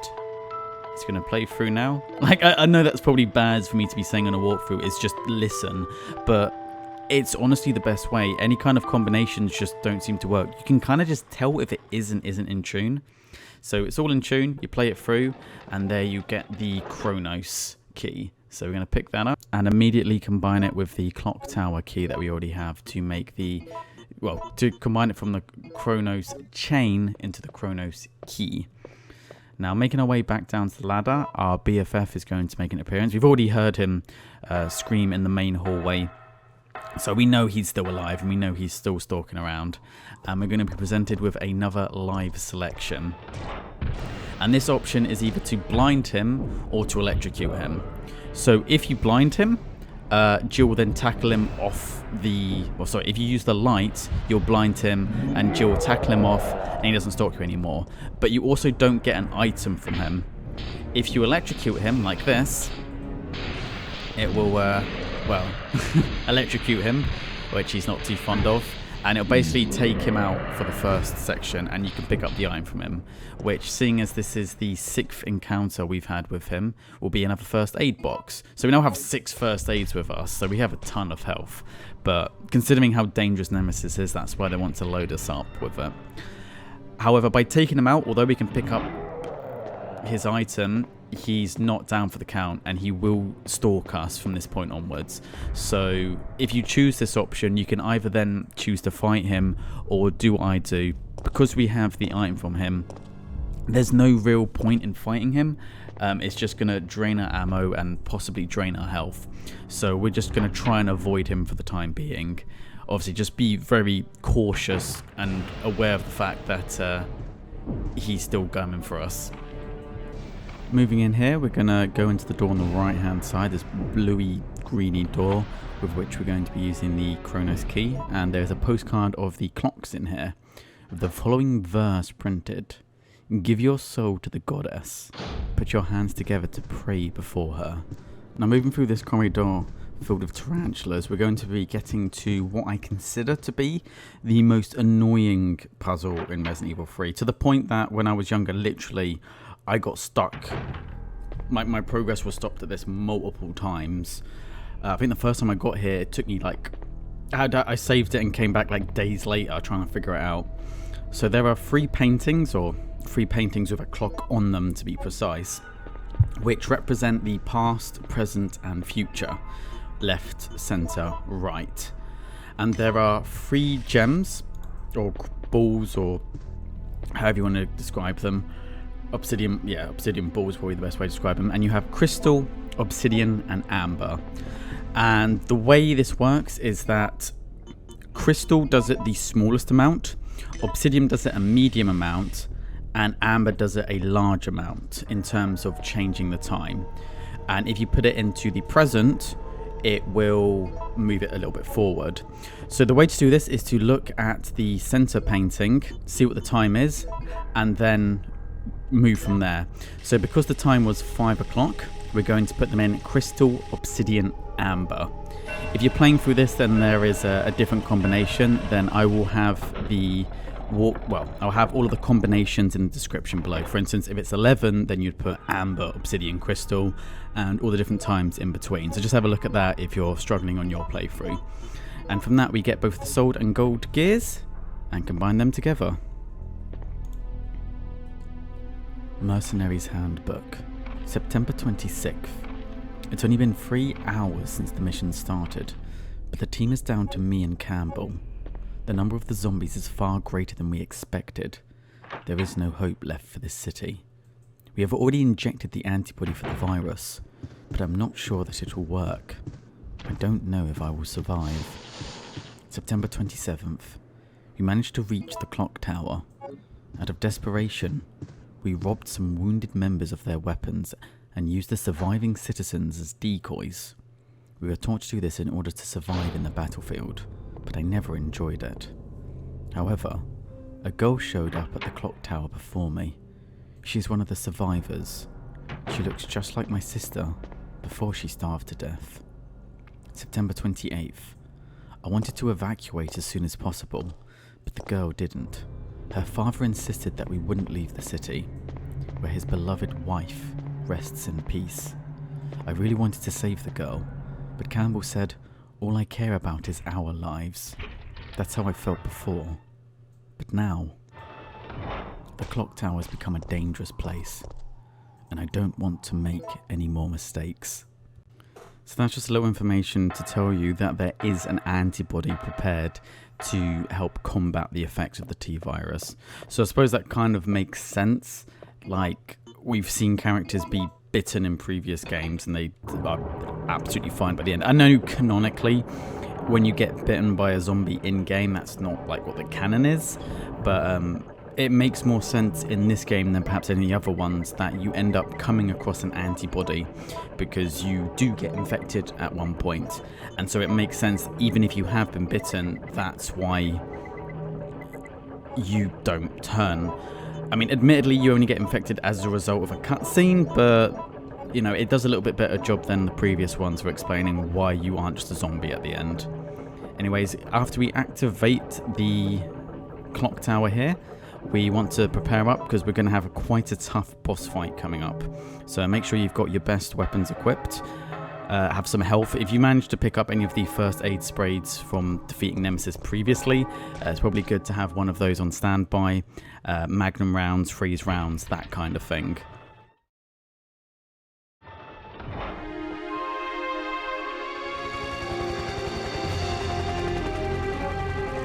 We're saved. Down here! It's finally over. Huh?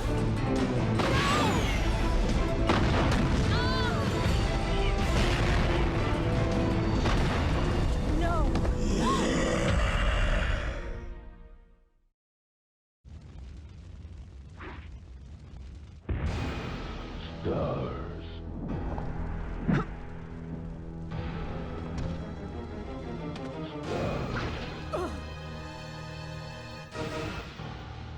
Jill!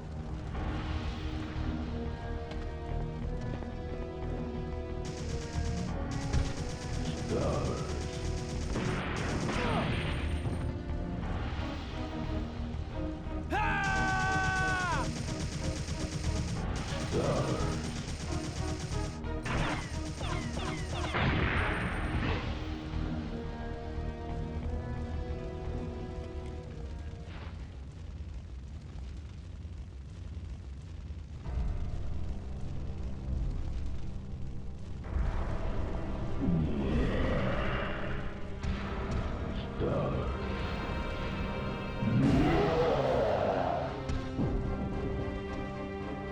So Carlos there making himself useful by taking out the rocket. Now, I find this fight particularly tricky because, as we'll see, I mean, we've already been infected by the tentacle of him. From his interaction where he got blown up by Mikhail, it's kind of injured him a bit more, and now more of his tentacles are starting to show. And why I find this one quite tricky is when you go to run past him, he will be swinging his tentacle around. So whereas previously you just had to stop the grab, now he has the tentacle swinging around. It's a much larger area that he can tag you in, and it also means that you now want to be kind of moving around on the opposite side that you were running around previously. But using freeze rounds is the best way to try and take him up quickly. I know that seemed kind of easy, but trust me, it's very easy to get completely fucked up by him. So don't underestimate him and hit him with the absolute best weaponry you have.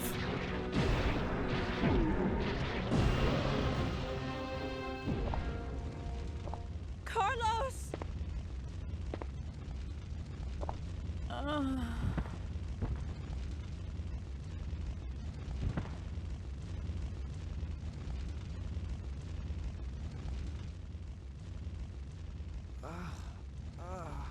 What? Jill! Jill! Hey, don't die on me.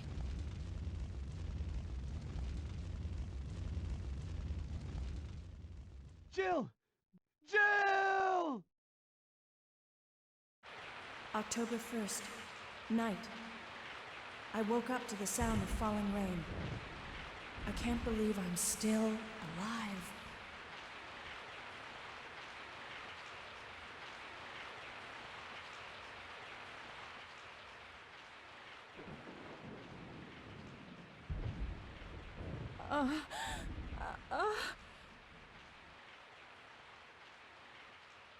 Carlos?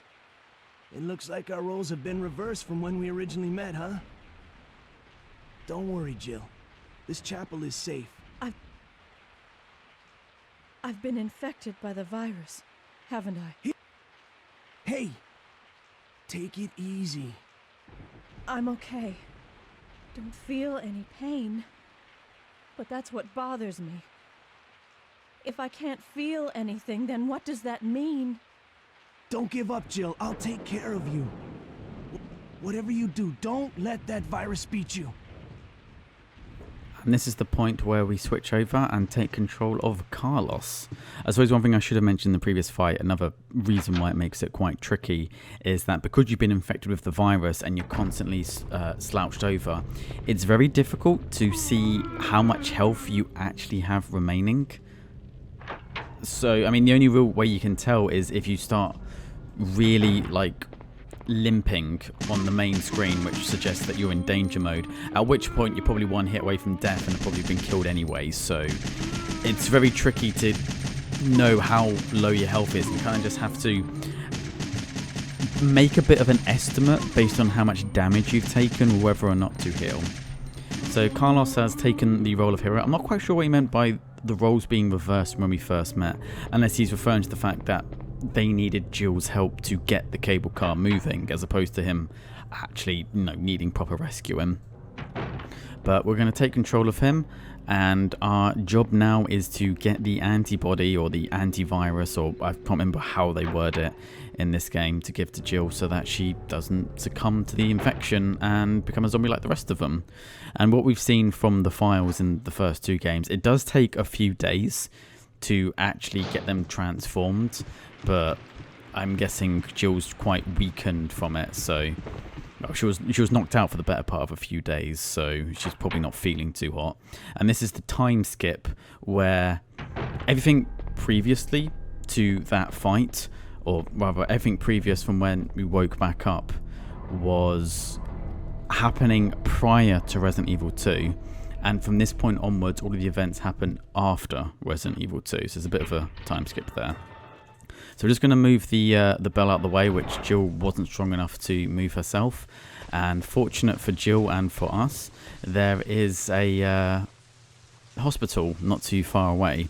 And from what we know with Umbrella, they were working on so many different aspects in the city. Like almost everyone in the city was an Umbrella employee, even in the research department or the science division or whatnot.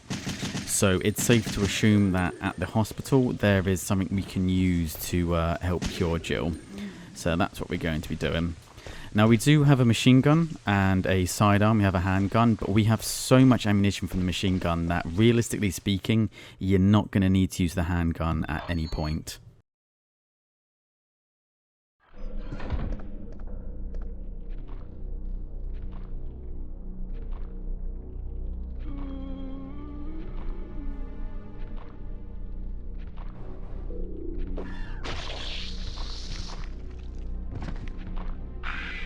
And there it is, the return of the Hunter, which was completely absent in Resident Evil 2, replaced by the Lickers. And I find for a lot of Resident Evil games, they usually pick one or the other. Like they usually have Hunters or Lickers. There's not many instances where they have both of them in the same game. Now these ones you can kind of see from the discoloration that they're a slightly different version of the initial Hunters. They have the kind of like red, like discoloration, like fleshy bulbousness around them, and that's because these are the Hunter Betas, which are supposedly an upgrade of the Hunter Alphas seen in the first Resident Evil. I mean, ostensibly they pretty much play exactly the same. I'm not sure how they're meant to be an upgrade. I think they move a little bit quicker and they have a slightly faster reaction time, but for all intents and purposes they're basically just the same Hunters from the first game, just with a different moveset obviously imported in for this game. And you're not really going to face many of them as Jill Valentine. There's a possibility to come after, to come into a few of them after this, but for the most part they just use the hospital as a sort of hunting ground. So it's down to Carlos to deal with them to deal with the majority of them. And fortunately the machine gun is actually quite effective at them because it fires so quickly. Even if they try to jump up or leap past you, if you just keep firing at them, you're not going to be missing, rather I should say they're not going to have much of an opportunity to get past your shots. So coming into here, we're going to use the voice recorder on this to get access to the elevator. There also appears to be a slight fracture in his right arm just below the elbow. However... And there's some doctor talking about some inconsequential case and his voice being required to activate the elevator. I've never known of a hospital requiring voice activation just to be able to go up and down the damn thing. But this is Umbrella we're talking about, you know, the comically evil corporation that wants to have their hands and everything. So I guess that's the best explanation we're going to get, is that Umbrella likes to have these effects in. So we can go either way we want. We can go up or down, and for now we're going to go to the basement and go into B3. I had no idea another guinea pig was still alive. What are you doing? Have you lost your mind? Sometimes it's easy to forget one's loyalties. Just like that traitor. You mean the guy who shot you? Yeah, you know him. The one with the gray hair and the ugly mug. I can't believe he had the guts to shoot me. That traitor! You mean Nikolai?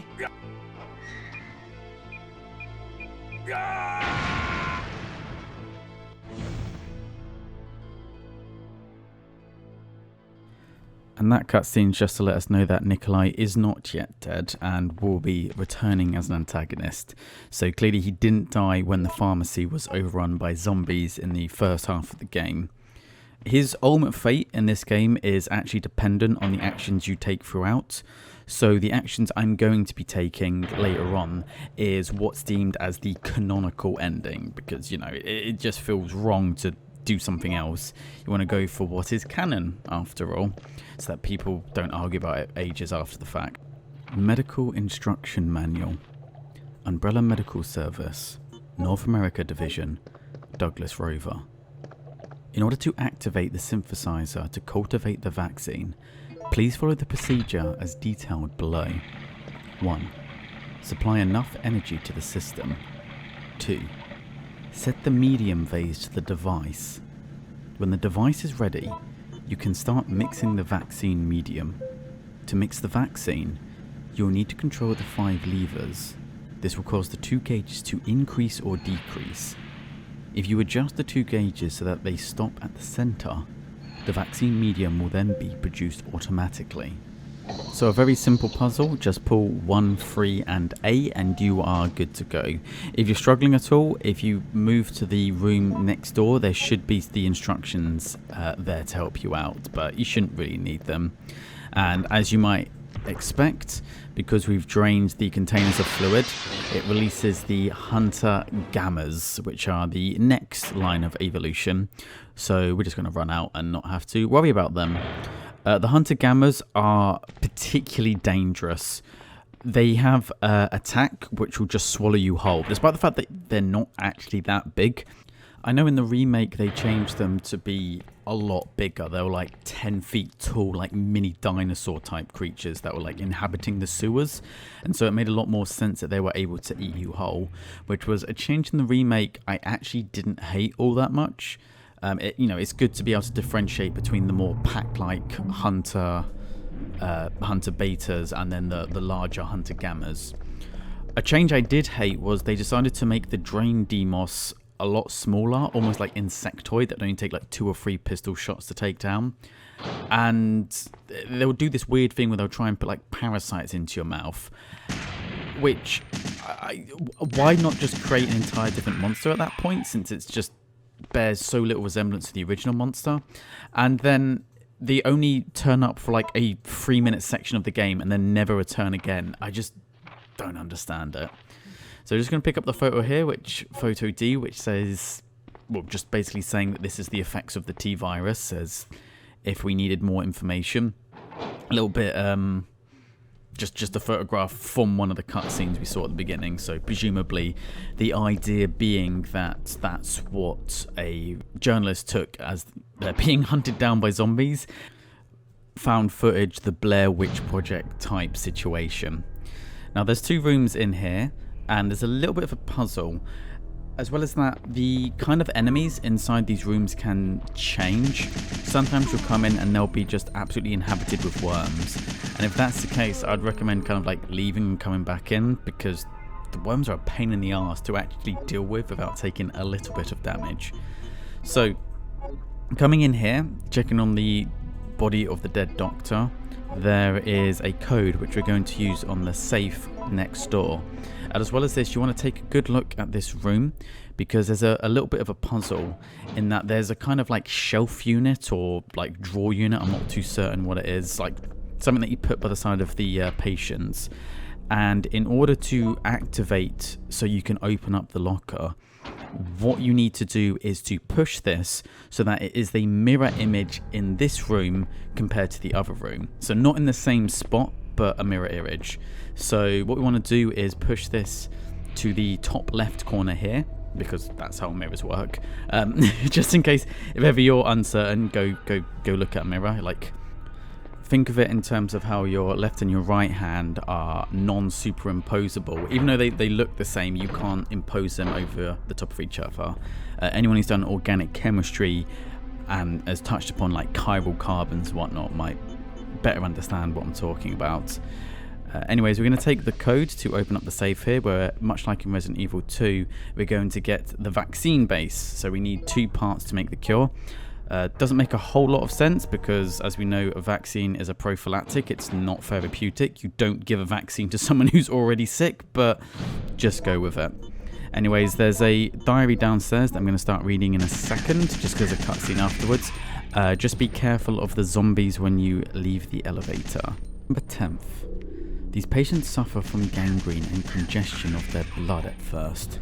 Then their mind slowly deteriorates. In the end, there is nothing left of their mind. When that happens, even mercy killing seems pointless. After all, they are already dead.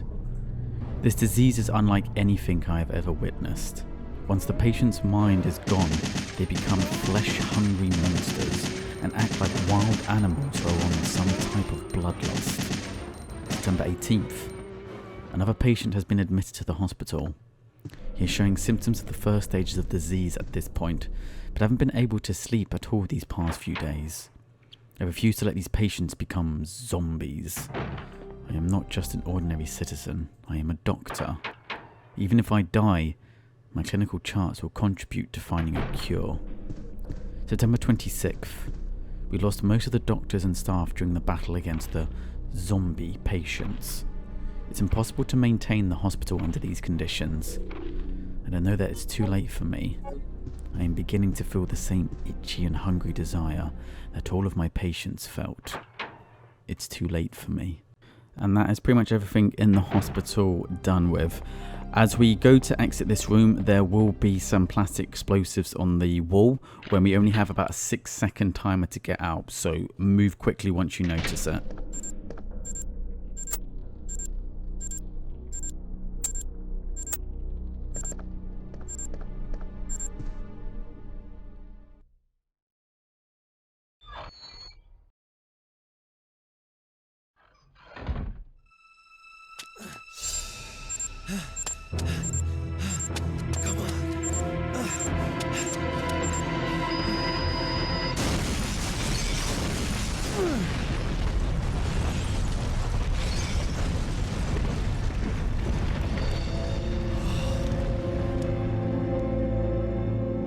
So the hospital blowing up is the game's way of telling us a couple of pieces of information. So I think the game does really well at like combining 2 assets to give you a little bit of idea of the backstory of what's going on, as well as there to be gameplay reasons for it. So by blowing up the hospital, the game's saying that when we take control of Jill, we don't want to be going that way, we want to be going the opposite way.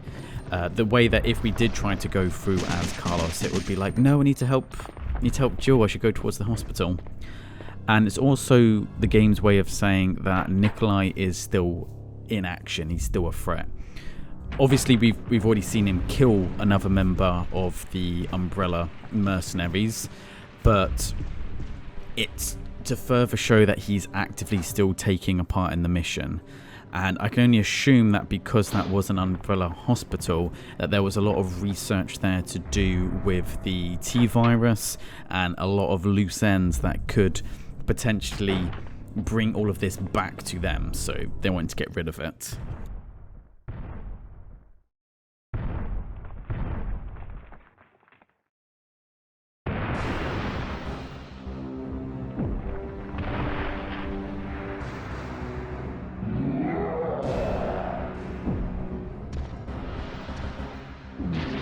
So yeah, after our last fight with the Nemesis, he isn't dead, but having napped in the fire, for lack of a better term.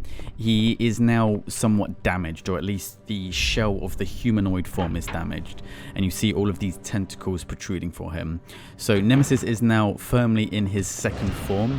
He won't be attacking us with his rocket launcher anymore, but he will be attacking with the extra tentacles. So there's a whole new moveset we need to look out for when we fight him.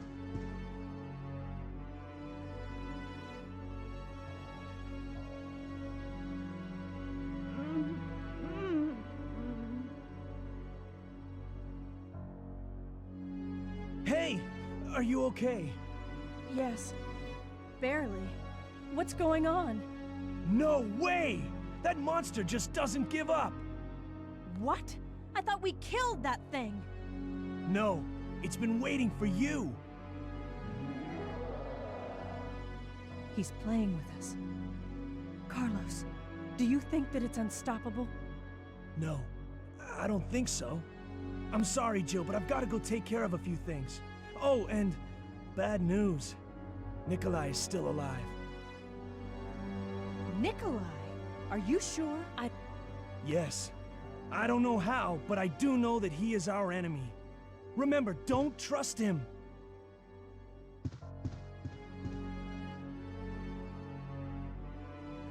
So I get the game needed to get rid of Carlos so that we could go and fight itself. I mean, you can fight Nemesis as Carlos, but I wouldn't recommend it. Trying to take it out with a machine gun is going to be difficult. We have much better weaponry with Jill, with the grenade launcher and the magnums and whatnot. Plus it makes more sense since Nemesis is kind of Jill's antagonist, so I thought it more prudent to leave it till she wakes up. But him just saying, I'm sorry, I've got to go take care of a few things, when you're in a zombie town, like that's the kind of excuse like your absentee dad says when he says, oh, I'm just popping out for a smoke, when he like buggers off to the other end of the country, never hear from him again. Like they could have tried to do a little bit more of an explanation than that. And as you can see, yeah, he takes the door out, which just completely turns it so that both of those rooms are now one, which is, I think, is really cool. I don't think you see that in any of the other games. So I did mention before that the mine layer is not a very effective weapon, but we are going to try and use it to do a little bit of damage. It does do decent damage, it's just the fact that there's a delay between hitting them and it actually exploding, and if Nemesis closes the gap in that time, you can blow yourself up. So Nemesis, when he's in his second form, I find a lot of people online say that he's easier. I don't see it personally. Like, I think he does a little bit less damage when he hits you, but because he has those tentacles on him, there's a much wider area where he can grab you from, and it's very easy if you just try to run straight away from him to like grab you by the ankle and just pull you back. So I personally find this form more difficult to fight than the other one, although if you do get taken out, at least you don't, you won't be on the verge of dying immediately. And unfortunately we're out of freeze rounds, so we're just going to use whatever weaponry we have to hand, and we were insanely lucky there that we managed to knock him down just as about to hit us. Now the handgun with the upgrade, well, the upgraded handgun is actually quite effective because of its low recoil. I find one benefit over fighting Nemesis in this form over the first one is that you can still be shooting him while he's still doing his attacking animation. In the other one, it will cause him to sprint. He tends not to sprint as much purely because, well, he's got a lot more range of his tentacles anyway. For the most part, the strategy doesn't change too much. It's still pretty much stay at medium range. If you go too far off ahead, then he does start sprinting after you, and just keep moving around him and then doing little bits of damage here and there. Because he doesn't sprint as much, there is that you don't have to worry about, but you also have to be more cautious of giving him a very wide berth so you don't get tagged from him. So I find you usually can't actually shoot as many times before you have to move, but I suppose you could argue he's a little bit more predictable. And there we go with the 7th knockdown, and this is the 7th optional fight we have with him. So this is the last time where we could have just run away if we wanted to. He will drop the assault rifle. So that's not to say that it's the last fight with Nemesis, it's just every time we fight him from this point onwards, we don't have a say in the matter, we have to take him on. So that is the last goodie you can obtain from him. if we were doing this on New Game Plus, where we already upgraded the assault rifle, instead we would get an item which allows us to have unlimited ammo on one of our weapons if we wanted to. But this is being played as if it's the first playthrough. It's not a New Game Plus or anything. So instead we get the assault rifle. There we go, a few extra mine launcher rounds. Or mine thrower, I'm sorry, I'm mispronouncing it. The machine gun, interestingly enough, if we were playing on easy mode, that's the weapon we start with as Jill. So it gives us the opportunity to try it out with Jill on this mode. I mean, we already got to try it out with Carlos anyway, but, you know, in case you want to see a pixelated woman with a machine gun, who doesn't want to see that? The machine gun actually has 2 settings to it, and you might have noticed it says 100% and it's got like red lettering on it. You can change it to burst fire mode, where it will like fire in bursts of 3. And with this being an older Resident Evil game, zombies are attacking. Yeah, just throw away just another one, another picture of the cutscene at the beginning of the game. With it being the Resident Evil game, you just have like 100%. So even though I don't know of any assault rifles that could, basically that machine gun just holds hundreds of rounds. And when you go to the cutscenes, it just looks like a kind of standard, like maybe an M4A1 assault rifle, which pretty certain there's no clip that holds that much. I know you can get extended mags and whatnot, but the amount of ammo that these guns can hold is to obscene levels. And same was true of Resident Evil 2. You had like 100% of the machine gun, which could hold, I don't even know exactly how many, but it definitely feels like the kind of ammunition you would only expect from like a belt-fed weapon, or like some kind of mounted weaponry, just hundreds upon hundreds of rounds. Now, don't mind me. I'm just popping back in because I forgot to pick up the key because not running. Like I said, when I make these walkthroughs, I usually have some like notes to the right-hand side, and every now and then I'll like just forget what I was meant to go with. So as you can see, yeah, the shotgun, really quick recoil, but you have to wait until they get so damn close before you can fire it. So it's definitely risky using it, because I find it's far easier to get grabbed by a zombie with that shotgun than the original one. So yeah, the machine gun, it has the burst fire on it. I never recommend using it. I mean, when you have full auto, all you can do is just lightly tap the attack button, and you can fire like 1 or 2 shots at a time to temper your ammunition. Whereas when you fire a burst fire, it fires, I think, about 5 or so rounds. And sometimes you don't want to fire 5 rounds. Sometimes you only want to fire 1 or 2. There isn't actually a huge amount of control. Like, the whole point of firing in burst is meant to be that you get more control at it, which you don't really gain that benefit from it. So it's not something I recommend ever using. And yeah, as you can see, it's really cool. The reload animation kind of like flips it round, kind of like the Nasher shotgun from Gears of War. But the fact that you have to let them get so close, not overly fond of it. Although I do end up just sticking to this gun rather than the older one, just because when you do fight like hunters and whatnot, or other monsters, especially if you're fighting like Nemesis, it's a really nice weapon to have for that quicker shooting animation, because you're not going to be trying to headshot a Nemesis. And the hunter thinking that he's tough there, trying to dash me, and just give him the little slip. Which, if you end up taking the Mercenaries challenge after beating the main game, which I'm still working on the guide for, that thing is really fucking difficult for. Making quick dodges like that is almost mandatory to complete it. But yeah, that is the clock tower section of this game completed. An entire section they just didn't feel like including in the remake. Written order to the supervisors. Mission requirements, Bravo 16. 1. Obtain and secure samples of all the information pertaining to this case. Observe and record combat data on the UBCS. 2. Destroy all the evidence, including the medical facility that has the medical treatment data. 3. Check the guinea pig's ability to accomplish the mission. Once your mission is complete, evacuate the area. Remember that you must not help anyone who is not a supervisor, nor bring anything back that might be traced to where it belongs. So just more information pertaining to why Nikolai is blowing up the medical facility, you know, just trying to destroy any traces that could leave this cacophony of chaos back to Umbrella. So we're going to pick up the park key and make our way now over to the opposite side of the park, where we'll be taking part in the fountain puzzle, which is pretty much just moving them around in place. So what we need to do now is put the 2 black pieces at the top section to make the way forward. And it's, I mean, I don't really know what advice I can give for this puzzle. They're pretty simple. Just keep moving them around until they're in the slot that they need to be.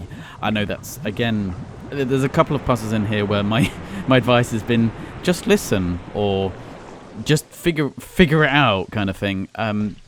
With the more complicated puzzles, it's easy to, you know, to be able to put down, okay, this is what you need to do. But with the simpler stuff like this, I don't really know what I can say to try and help you move them out, because again, much like with a lot of the other puzzles, the combination you need will change on each playthrough, and that one really isn't all that tricky, so just do it.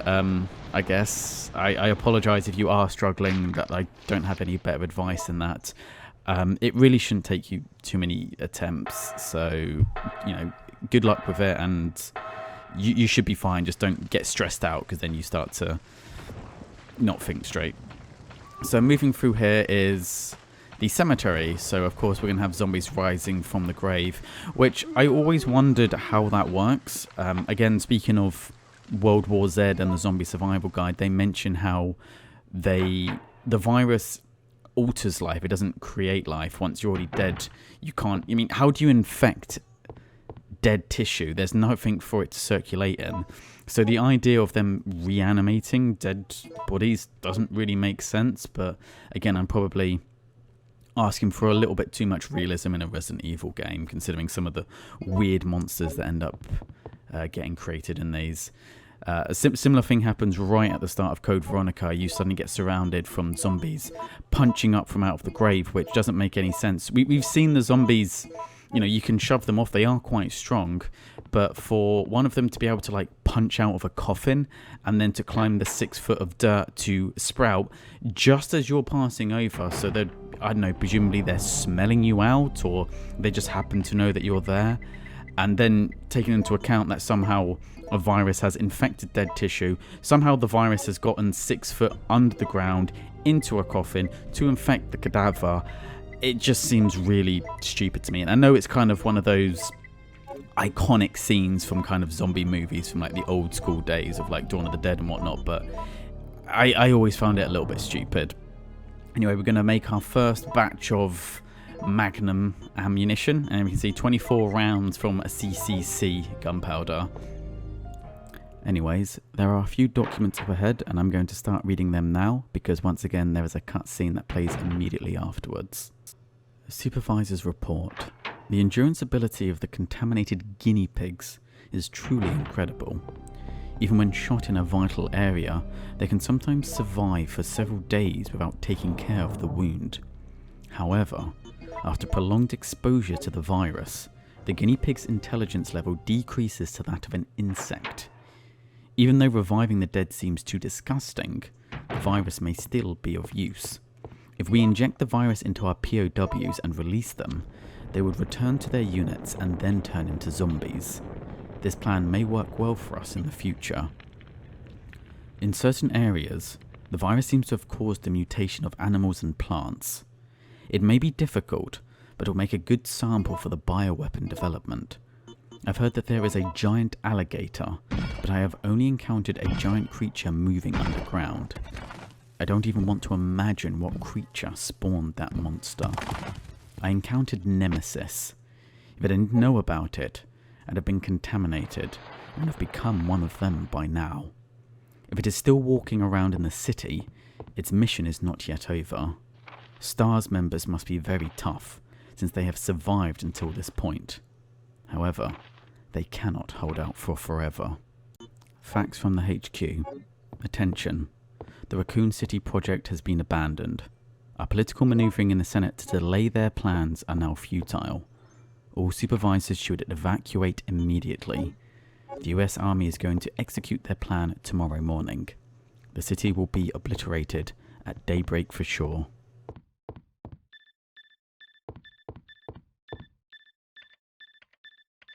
All supervisors, mission terminated.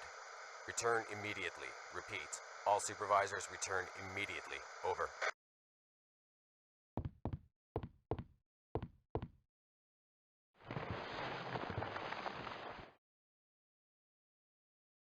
I'm quite impressed you've managed to stay alive up until now. And you seem to be doing a pretty good job of looking out for yourself. How about helping out? I have no intention of helping you.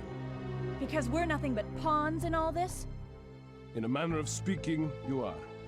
Our employers wanted a detailed analysis of the zombie beings which were created through infection by the T-virus.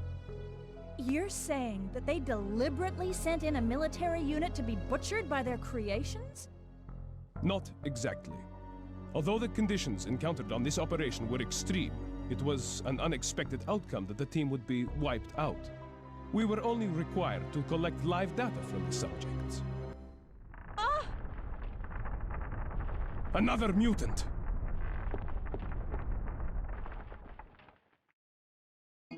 So a nice little reference there to the alligator found in RE2. Now we have quite a tough boss fight coming up ahead, so if you don't have the right equipment, now would be a time to go to the storage box and get your best weaponry and best healing items. What's going on? Whoa!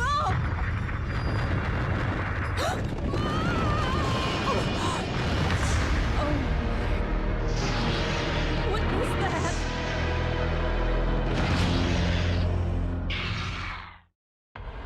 Now, if you thought the Nemesis's constitution was strong, Gravedigger's is probably even stronger. Fortunately, we do only have to face it this one time. I mean, we know we had a little bit of a close encounter previously, but compared to the multiple fights we've had with Nemesis, he doesn't show up nearly as much.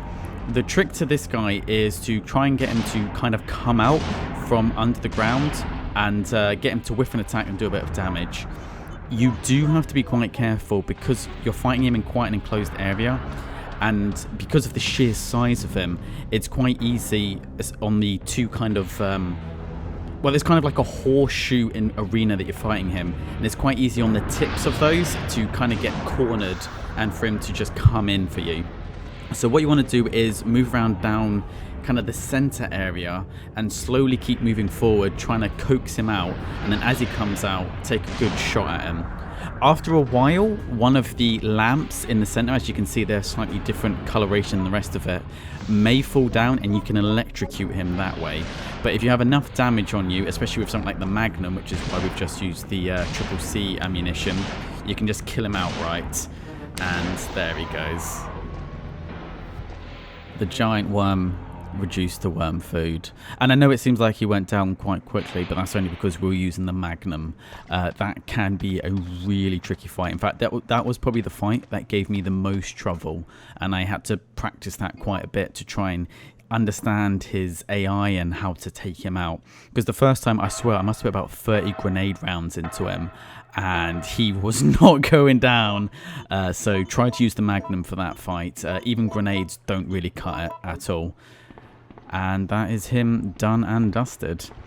And one thing I suppose I should have mentioned, because we just used we just made some Magnum rounds a little while ago. For this particular playthrough, because we aren't making a huge amount of pistol or shotgun ammunition, we're not going to get the opportunity to see the enhanced handgun or shotgun ammunition.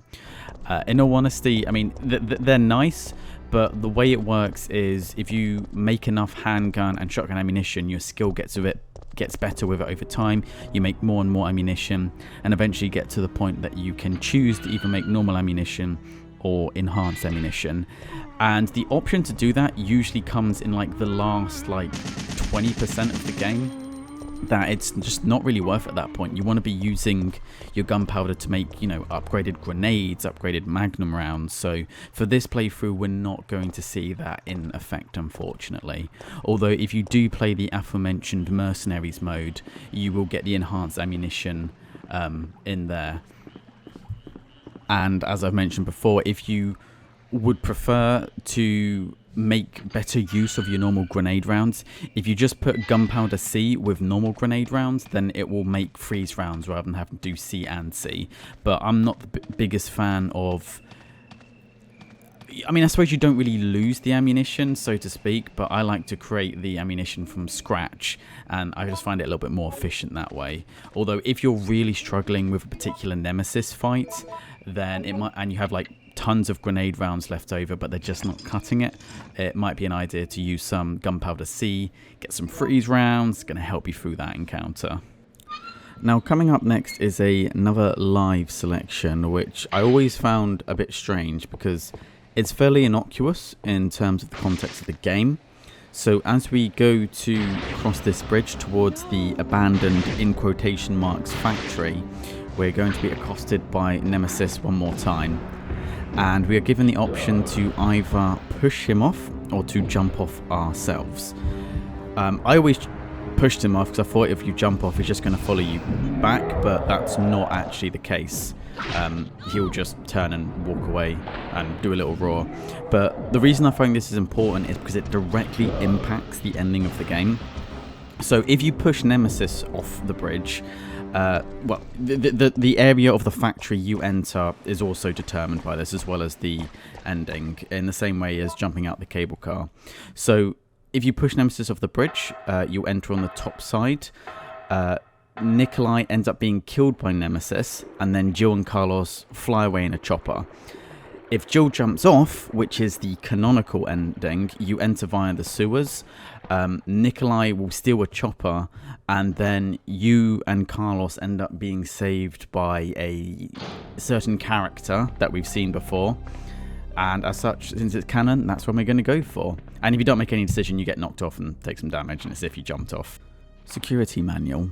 Security of the plant. Since this plant is a facility under the disguise of a deserted factory, civilians will sometimes enter. If this should occur, do not hesitate to shoot them. If they choose to surrender, arrest and then transfer them to the laboratory as guinea pigs. You will be rewarded. Maintenance of the device. This entire plant is controlled by an epidemic prevention system. When contamination is detected in the treatment room or decomposed specimen pool, the plant will automatically be locked down for isolation. In that case, you must follow the manual to unlock it. If the contamination is over the limit, the whole system will automatically lock down. Then you must remain in the plant and wait for subsequent orders. Those who leave the facility without permission will suffer extreme consequences. Now, here we reach the water puzzle, which from what I've seen on the forums seems to be a puzzle that quite a few people struggle with, and unfortunately there isn't just a guide I can give you to like press this many times or whatnot.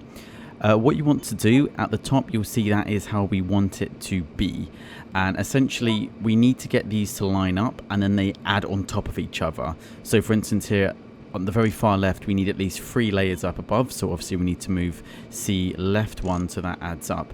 And it's just a case of looking at the 3 layers you have and then looking up and seeing if all of that would add up to pile up, as it were. I'm probably not explaining that too well. There isn't really, like I said, there isn't really a guide I can give. I just kind of trial and error it. It's not nearly as tricky as it looks. Just try to keep looking down the different layers and you'll see if, you know, whether or not they add up. Just give it a little bit of practice. Hopefully seeing someone do it like that helps you out a little bit with that. I do apologize. I don't really know what advice I can give other than just to, you know, be quite observant with it. And when you go to put the attempts in, it will show, you know, how it's matched up at the bottom. So after a few attempts, you shouldn't really have too much difficulty with it. You shouldn't have to keep doing it over and over again. I can understand with the music puzzle, perhaps if you're deaf especially, that one would be horrible. But then again, my commentary wouldn't help you, so I can't help you with that either.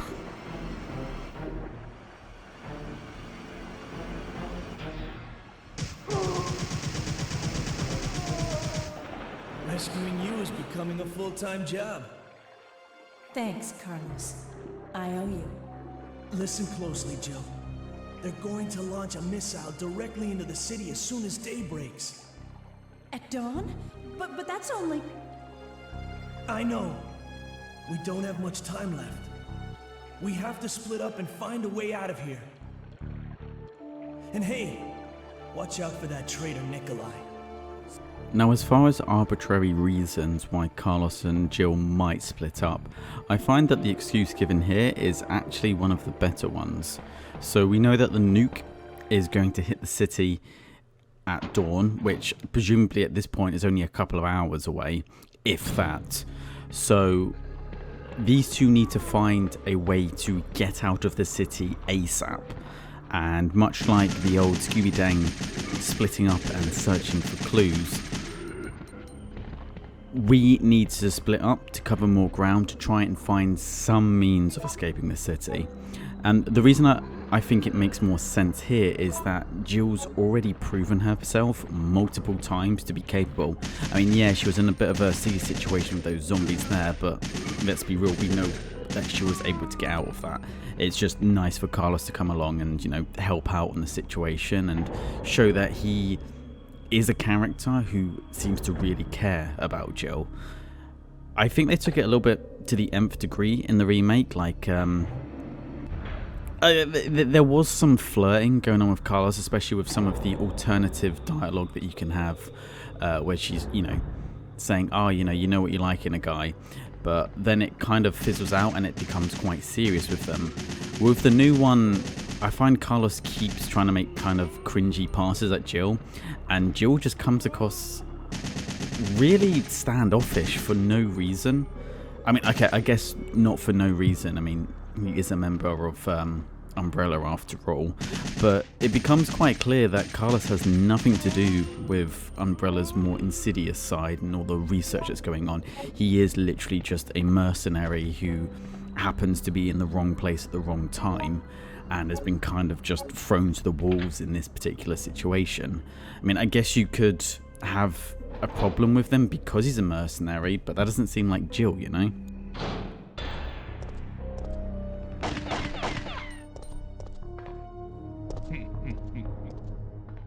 Nikolai?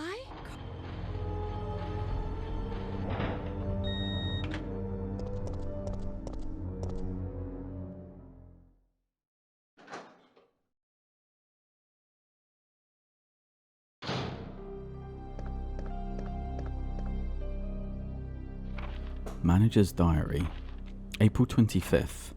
Today is my 30th birthday. I was transferred to this facility today. I am very happy because the work environment is very different from my life in the university. May 14th. The disposal system has been completed. Using a special kind of gas, it can decompose the cells of the guinea pigs. We have to try this out before beginning practical usage of the system, since it is not 100% stable yet. May 20th. While I was checking the treatment room, the door shut and I was locked inside. I couldn't get out for 1 hour. I guess even if you have the key card, it's useless when you are locked inside. June 7th. The guinea pigs we have to dispose of are increasing. The system is not working smoothly. The laboratory staff doesn't listen to my opinions and I am getting extremely frustrated. July 16th. We can't dispose of all the bodies and the quality of the liquid medicine is not good enough either. June 29th. Though the function of the system decreases, the number of the bodies we have to dispose doesn't. The infection level has increased and the antibodies we are using is no match for the new mutation of the virus. Some of the workers have been infected by the disease. I have continued to work, but I always keep a gun with me. I must remember to save 1 bullet for me. I want to weep. I don't want to die here. I swear that I'll lose my mind if I imagine how painful the death will be. So yeah, not the best translated document we've come across so far. Obviously it being translated from Japanese, just some of the ways that he's worded things just seem wrong. Like, it's not the... what he's saying isn't technically incorrect, but the way it flows isn't quite right, if that makes sense. I'm probably not explaining it in the best way possible. Anyways, moving forwards, we come to a Steam puzzle, which I don't understand why you'd have a system this inept. Like, the Steam puzzles are kind of a thing in a lot of games. I think most recently I came across one in one of the Saw games. Don't ask me why I was playing Saw game. It was as shit as it sounds. So just click the switches in this order. So go around, click the far switch, come back around, which will turn that off. So click this one, and then as we go through, again, we want to click the far switch, and that will turn the 2 steam valves off here, and that will allow us to access the console. So when we used the sample preparation room, that was the first of 2 steps needed to get into the disposal unit. And now with the power being activated, there we go, power has been supplied to the safety system. I'm going to get a little hint on the map, as well as a little cutscene to show that that has now been activated. So moving in here, as you might kind of guess, is kind of a staple, not just of Resident Evil games, but video games in general. As we move to get to this area, we're going to be facing a boss fight. Not the final one with Nemesis, but the penultimate Nemesis fight, which can be quite tricky. So stock up on the best weaponry you have, get some health in, and grab the discs needed to get in. And let's, well, I say put down Nemesis once and for all. Try to put down Nemesis once and for all, although he has a little bit more tenacity than even Jill could have imagined. Now, coming into the disposal unit, this is the area where, had we chosen to push Nemesis off the bridge rather than jump off ourselves, we would find Nikolai, enter a firefight with him, and he gets taken out by Nemesis, which is a suitably grisly ending for someone who has been, you know, just killing people left, right and centre and doing what he needs to do just to gain data. I do find it quite strange. I mean, I understand someone using civilians as guinea pigs, but the fact that so many different documents refer to civilians as guinea pigs just comes across as a little bit off, and again, I think that might have been a little bit of a translation issue. Warning. Proceeding with operation in treatment room. Please evacuate immediately.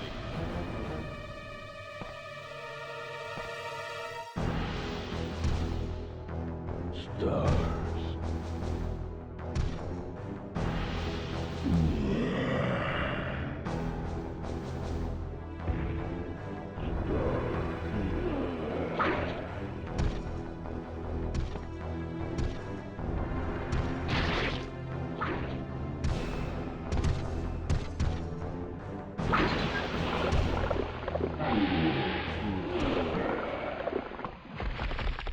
So yeah, as the game hints to you, there are sections on the side where acid will pour out. So if you can lure Nemesis to one of those regions and shoot that section, acid will drench him and do a hell of a lot of damage. However, it's not strictly speaking necessary to use the acid. If you have enough ammo and enough just strong weaponry, you can just take him down the old-fashioned way. The way I see is trying to use the acid can be a bit of a pain, so if you get the opportunity to use it, like we're trying to do here, then great. You know, you're going to get some extra damage off, that's going to help you out. But I wouldn't rely on it too much. As you can see, the middle one was already used in the cutscene, so it's already been depleted. So we're just going to get to the other side. He's already been injured from the first acid, so he tends to move quite slowly during this encounter. And we're just going to plug away at the absolute best weaponry that we have. Since, although we do still have to fight him one more time, you're not going to use conventional weaponry on him in the actual final fight. So just use everything you have at this point to take him down. All of your freeze rounds remaining, and there he goes. Head flops off, and he is down for the count. Obviously, with this being a Resident Evil game and the fact that Nemesis has, I mean, we've seen him take such abuse up until this point. He's been blown up on cable cards, he's been gunned down, he's been put into fires. Nemesis has an insane level of constitution, so even without his head, he's not gone just yet. Much like with how William Birkin reacted in relation to being infected with the virus, the body will continue to mutate even if things like heads start going missing, so every part of him is alive.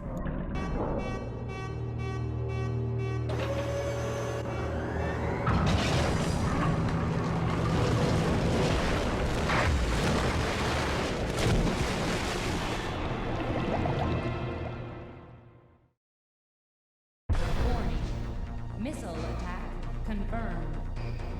All personnel, evacuate immediately. So with what's left of Nemesis' body now being dumped into the disposal unit, it's going to get the opportunity to come into contact with lots of other dead bodies. As we read from the files previously, lots of other people have come in here and they've been trying to dispose of them in this manner. So, and you can kind of see as you move out there, you can see some bubbles coming in from the disposal, just to let you know he isn't quite done yet. So what's left of Nemesis is going to attempt to regenerate the damage we've done to him, and what better way than to try and make use of the other biological matter that happens to be around him. Very kind of body horror, The Thing-esque kind of situation. But we don't have to face him just for a little while yet. Instead, we enter the mandatory section at the end of Resident Evils, where the self-destruct sequence has been activated. And oh, that's beautiful, getting a headshot there without even having to wait for him to get close. So yeah, lots of targets, and I do find be a little bit careful with that explosive barrel, because if you're actually on the same screen as it and you try to fire, you can kill yourself. You can blow yourself up with it, so take a step back before making use of that to kill out the zombies. And because there is no time at the top of our screen at the moment, although it says the self-destruct sequence has been activated, we are not yet under any time constraints, not until we see a timer start counting down. But we are making our way to the the actual final section of the game. Before we get there though, we want to move back down into the water treatment room, and the reason for this is that we have a facility key with us, which we need to get the tag scanned, or we don't need to get it like scanned or checked or whatever the hell they do with it. They like change it around slightly, but doing so will allow you to access a rocket launcher, which is going to help in the final boss and a encounter that you don't necessarily have to come across, but because we're doing the canonical ending, we have another little fight to take. So yeah, facility key has been successfully tagged, and so we make our way to the end before the nuke comes, because obviously you've got the dramatic music playing now, so the timer still isn't there, so we could be here for the next 12 hours, but in-game universe, we haven't got much time left, so we need to get a move on. Before moving to when we originally saw Nikolai escape from, there's still one more step we have to get to grab our coveted rocket launcher, and there's a few grenade launcher rounds around there as well, so that can help us out. So what we now want to do is move to where the steam room was, and there's an elevator down by the side of that, and that's what we are going to use to grab the rocket launcher. Now, be wary. You should have picked up pretty much all of the equipment you're going to need for the final fight, because we're at the final stages. You're not really going to get an opportunity to go to the storage box again, so you might as well grab everything that we have. One thing you'll have noticed with the disposal unit being activated, it seems that, I don't know if there were like zombies in there or if it's just the fact that they've kind of found themselves into the facility, but you'll notice that a lot of the areas have become repopulated with zombies, even though we've already cleared out once. So have a shotgun to hand or some other kind of weapon just to deal with them. I think at this point it's not really worth carrying the pistol around anymore. It's just, we are at the proper end game. So having a pistol, if you have ammunition for it, then great, but you should, unless, almost missed that, unless you've not been efficient with your ammunition, you should have more than enough of like higher tier ammo to get through the last bit, even if it means like having to grenade or magnum a zombie. Just go for it, unless you're really strapped for ammunition, which I can't imagine you would be, unless you've not really been, unless you've been memeing it up and just like using the shotgun for everything or whatnot. Bearing in mind, okay, we do get the machine gun. Actually, yeah, thinking of that, we do get the machine gun from fighting Nemesis, but that's pretty much the only real ammunition. We've gotten parts for guns, but we haven't, that doesn't really come with much ammo outside of what you normally start with. We've got a bunch of first aid kits. But given the fact that I've fought Nemesis on all 7 optional encounters, okay, admittedly, one time I blew him up and ran, another time I electrocuted him and ran, but that's still 5 entire fights that you didn't have to do. So if I have this much ammo, like 46 grenade rounds, you should be fine. And in here is where we will find our rocket launcher. So use the upgraded facility key, and that will open up. and it is the same kind of rocket launcher that we had, well, in the previous 2 games, where it holds 4 rounds. Although, unlike in the previous 2 games, it's not going to be the rocket launcher that deals the killing blow. I said that, I'm pretty sure the rocket launcher in number 2 only had 2 rounds. The one in number 1 had 4, the one in number 2 had 2. 2. Yeah, this isn't going to be the final weapon that we use to take out Nemesis. I mean, we've seen him survive so much abuse at this point. It would be a little bit anticlimactic for him just to get taken out by a rocket launcher. So instead they had to up the ante a little bit for the final encounter. There's another thing I know I've ragged on it a lot that I'm not a big fan of in the remake, because the final weapon used in the remake is that kind of like this charged up railgun that you pick up and then fire, but it's so fucking big you would need like a mech suit to fire it. And when you fire it, like, the force sends Jill breaking the concrete below her, and it's like, mate, your bones would be dust at this point. Shattered so many times your legs would be like jelly.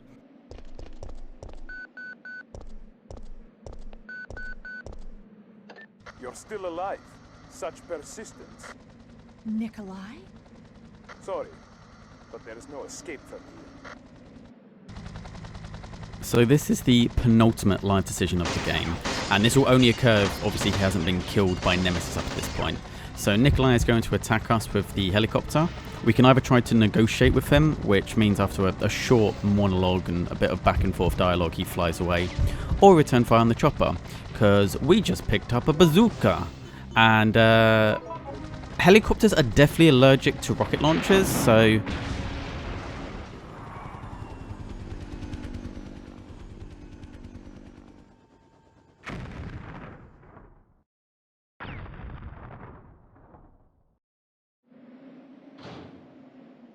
Jill, what happened? Carlos. The choppers.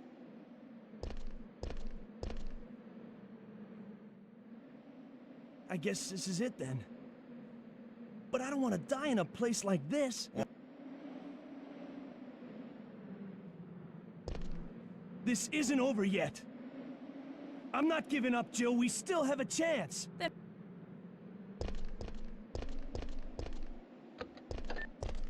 Jill, that's it. We've got to find a way out of here, now!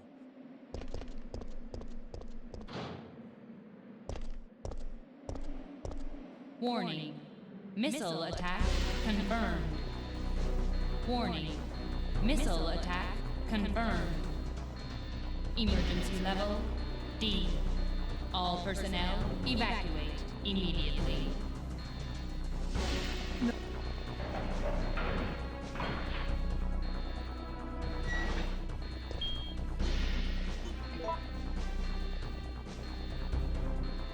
So in the top right hand corner now you'll see a timer ticking down, and this shows the distance that the missile is from hitting the city. You have a little red blinking light.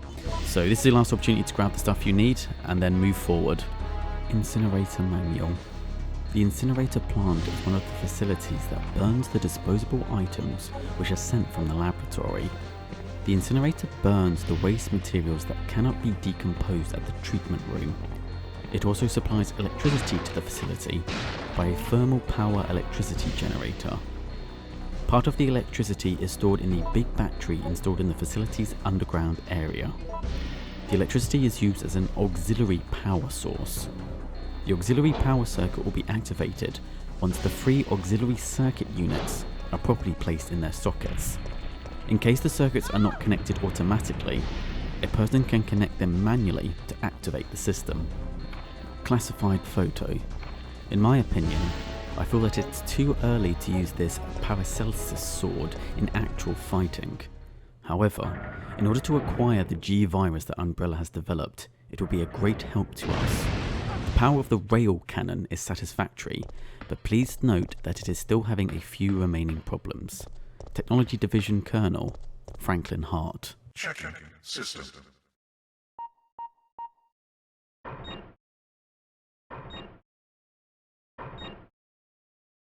Checking battery. Warning. There is not enough power to activate the system. So this is the railgun that we're going to use for the final fight with the mutated Nemesis. And I much prefer the fact that it's mounted, you can't pick up, because I think it really shows just how much force this weapon has. Connected.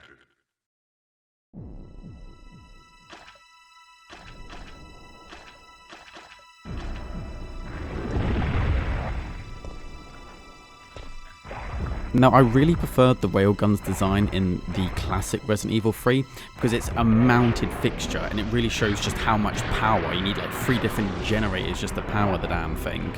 So I like that idea a hell of a lot more than it being a weapon that like what, 110-pound woman can pick up and like wield. It doesn't... It gives a lot more sense of just the sheer scale of this and also the intensity. Like, this is a creature that survived so much. You need something that could literally destroy buildings just to take it out. Now, with it being a mounted fixture, it's only going to fire in a straight line. So not only do we have to contend with Nemesis trying to give us a hard time throughout all of this, but we also have to try and lure him to that section of the room as the gun fires. And the gun will keep firing, but after it fires there's a bit of a recharge period, so you have to be careful not to get caught off guard with that. So just do your best to try and keep your distance and, you know, plug away at him with any weaponry that you do have. You can slow him down a little bit, especially with some of the heavier weaponry. There's like these weird kind of like pus-filled sacks on like his on the front there that if you hit that you can do some horrible damage with. But you also kind of want to exploit it a little bit. So we want this gun to fire and we want to make sure we don't get cornered. So we're going to try and antagonize him a little bit. And although he's very slow moving, as you just saw then, he is capable of spitting poison out or acid or something corrosive a really significant distance. As you can see, we're just trying to lure him over. So where the remnants of the Mr. X type tyrant is on the far side, that's when the gun is going to fire through, and it'll just make a huge crater where it's fired.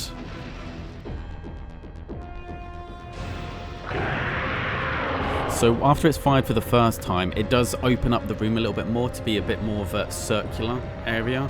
So you do now have a little bit more room to maneuver. You can't corner you as easily once the first round is fired. But really it's just a case of trying to lure him through that hole and zap him with the railgun, like so. However, because we aren't playing on easy difficulty, even with the railgun, one shot's not going to be enough to take him out. So we need to try and keep him there. If he starts to move out the other way, tag him a few times. If you do some damage, it kind of stops him from moving because you've kind of crippled him a little bit until he can regenerate. So yeah, just shoot at him and try and keep him in that section. So that's 2 rounds down, and as is the rule of most bosses in video games, freeze the charm. So you need to hit him 3 times for him to be down for good. So again, we're going to run around to the other side, shoot him in the back a little bit, and see if we can get him to stick there. Just try and confuse him so he stays in that area.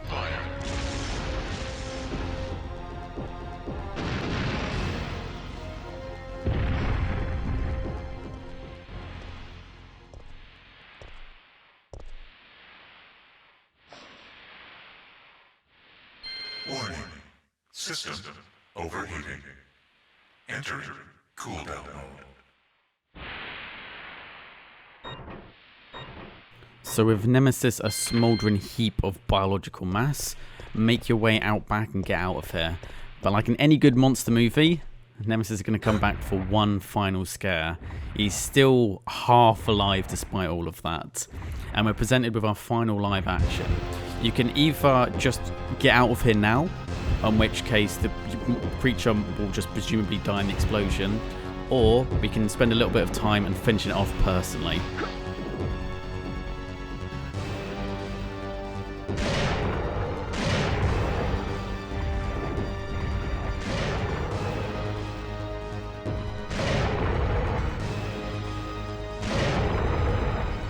You want stars? I'll give you stars.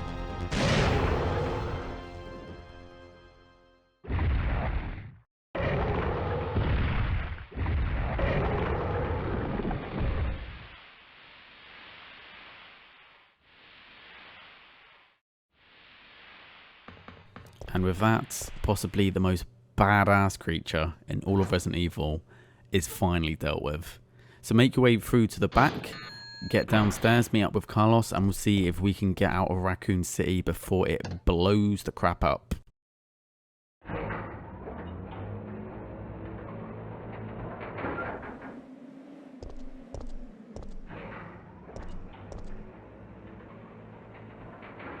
Jill! It's over, Carlos. What are you talking about? Don't you hear that? There's a second chopper, and it's here to rescue you. But who is it? Who could possibly be looking for me? It doesn't matter. We just have to be there when it lands.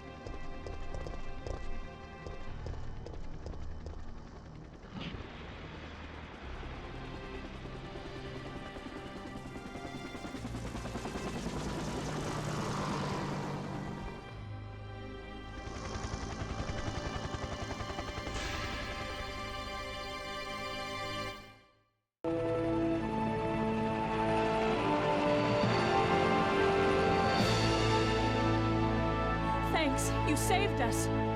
I couldn't let you die. Is it you? Are you ready to finish this?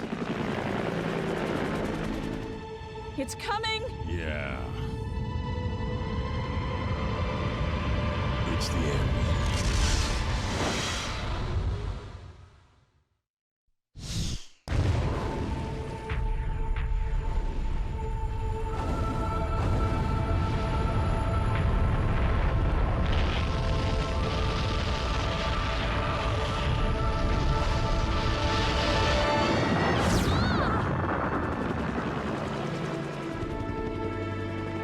That's it.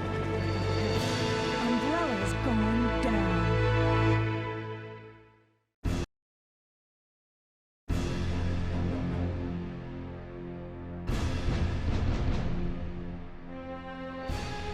And now we have a rather unfortunate turn of events. It seems that the President and the Federal Council have passed judgment over the civilians of Raccoon City. The President and Federal Council have ruled that the Bacillus Terminate operation is the best course of action for this extreme situation, and have since executed.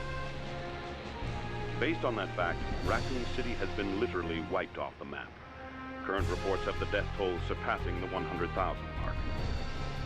Our hearts go out to those poor civilians of Raccoon City.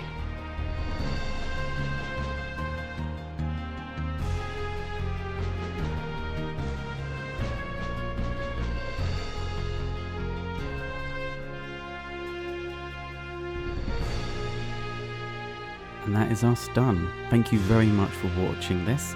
If you carry on watching, at the end there is a number of epilogues, one of which you unlock every time you complete the game over, and I've compiled them here all so you have a full breakdown of everything in this game.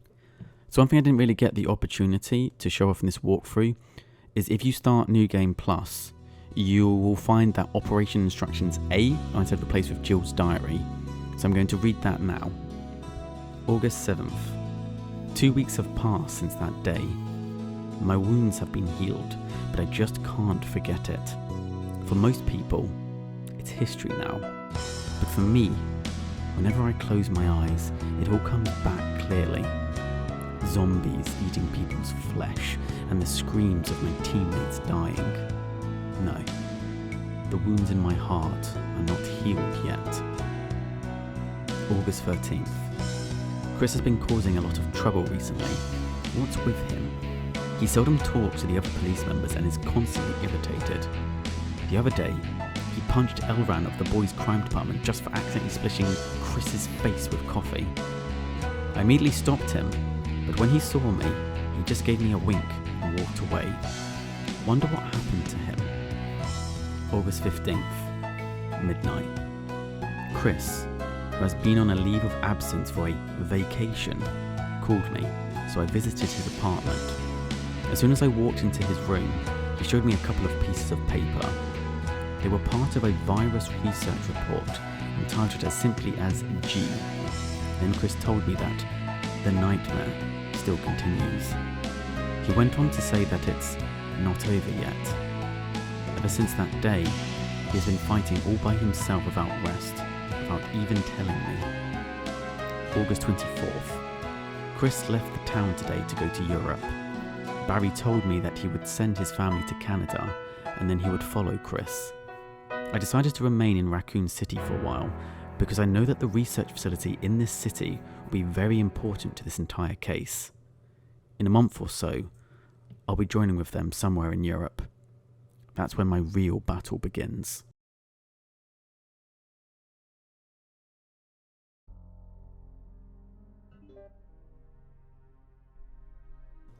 After escaping the city, Jill set out to join Chris Redfield.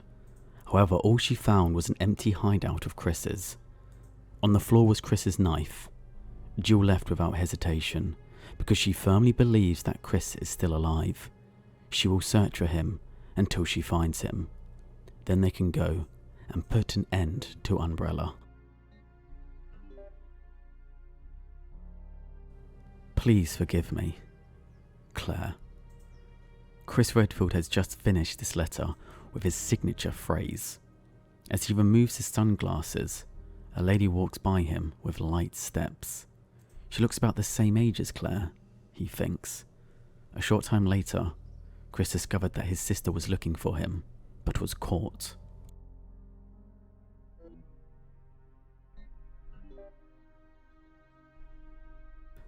Barry Burton looks at his young daughters and says, "I'm sorry, but my comrades are waiting for me."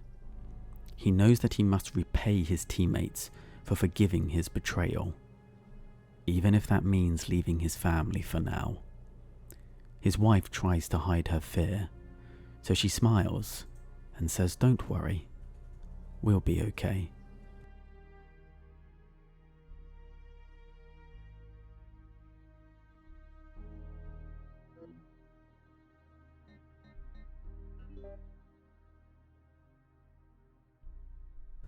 Leon Scott Kennedy is confronted with a man who claims to be a US government agent. Leon says, "Leave Sherry alone. She is innocent." "She knows too much," the man replies. He looks at Leon and says, "But you have value. This is a good deal. Make your choice." Without regret or hesitation, Leon closes his eyes and then sharply responds.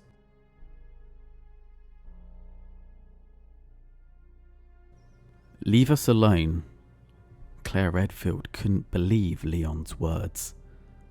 Leon continued, "You're looking for your brother, right? Just go." Claire knew that Leon and Sherry needed immediate medical attention, but she could not waste any more time.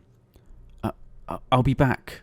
I promise," she said, as she disappeared into the wilderness alone.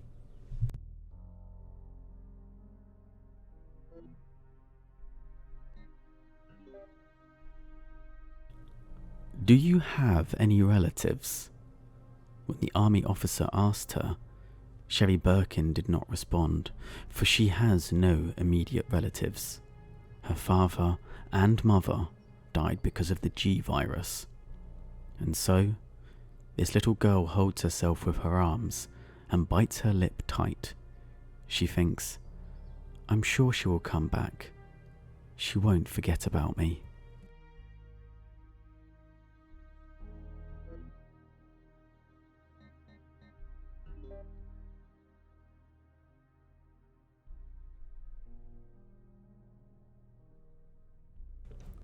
A woman looks at herself in the mirror. She used to be called Ada Wong, but this morning she will say goodbye to the name. "I'm not Ada Wong anymore." She feels her ab and thinks, "This is Ada's scar, not mine." And as she says goodbye to Ada Wong, she can't stop her tears. However, there isn't much time left before her next mission.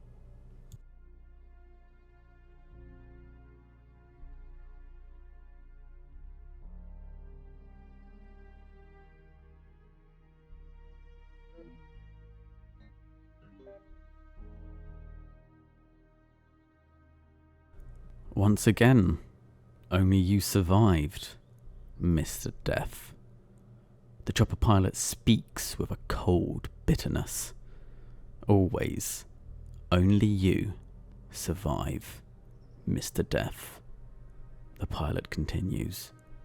But Hunk does not respond to the pilot. He doesn't care. The Death cannot die, the survivor thinks to himself, with a warm smile. Anyways, that's the end for this. Thank you very much for taking the time to watch this, and I'll catch you on the next video. Goodbye for now.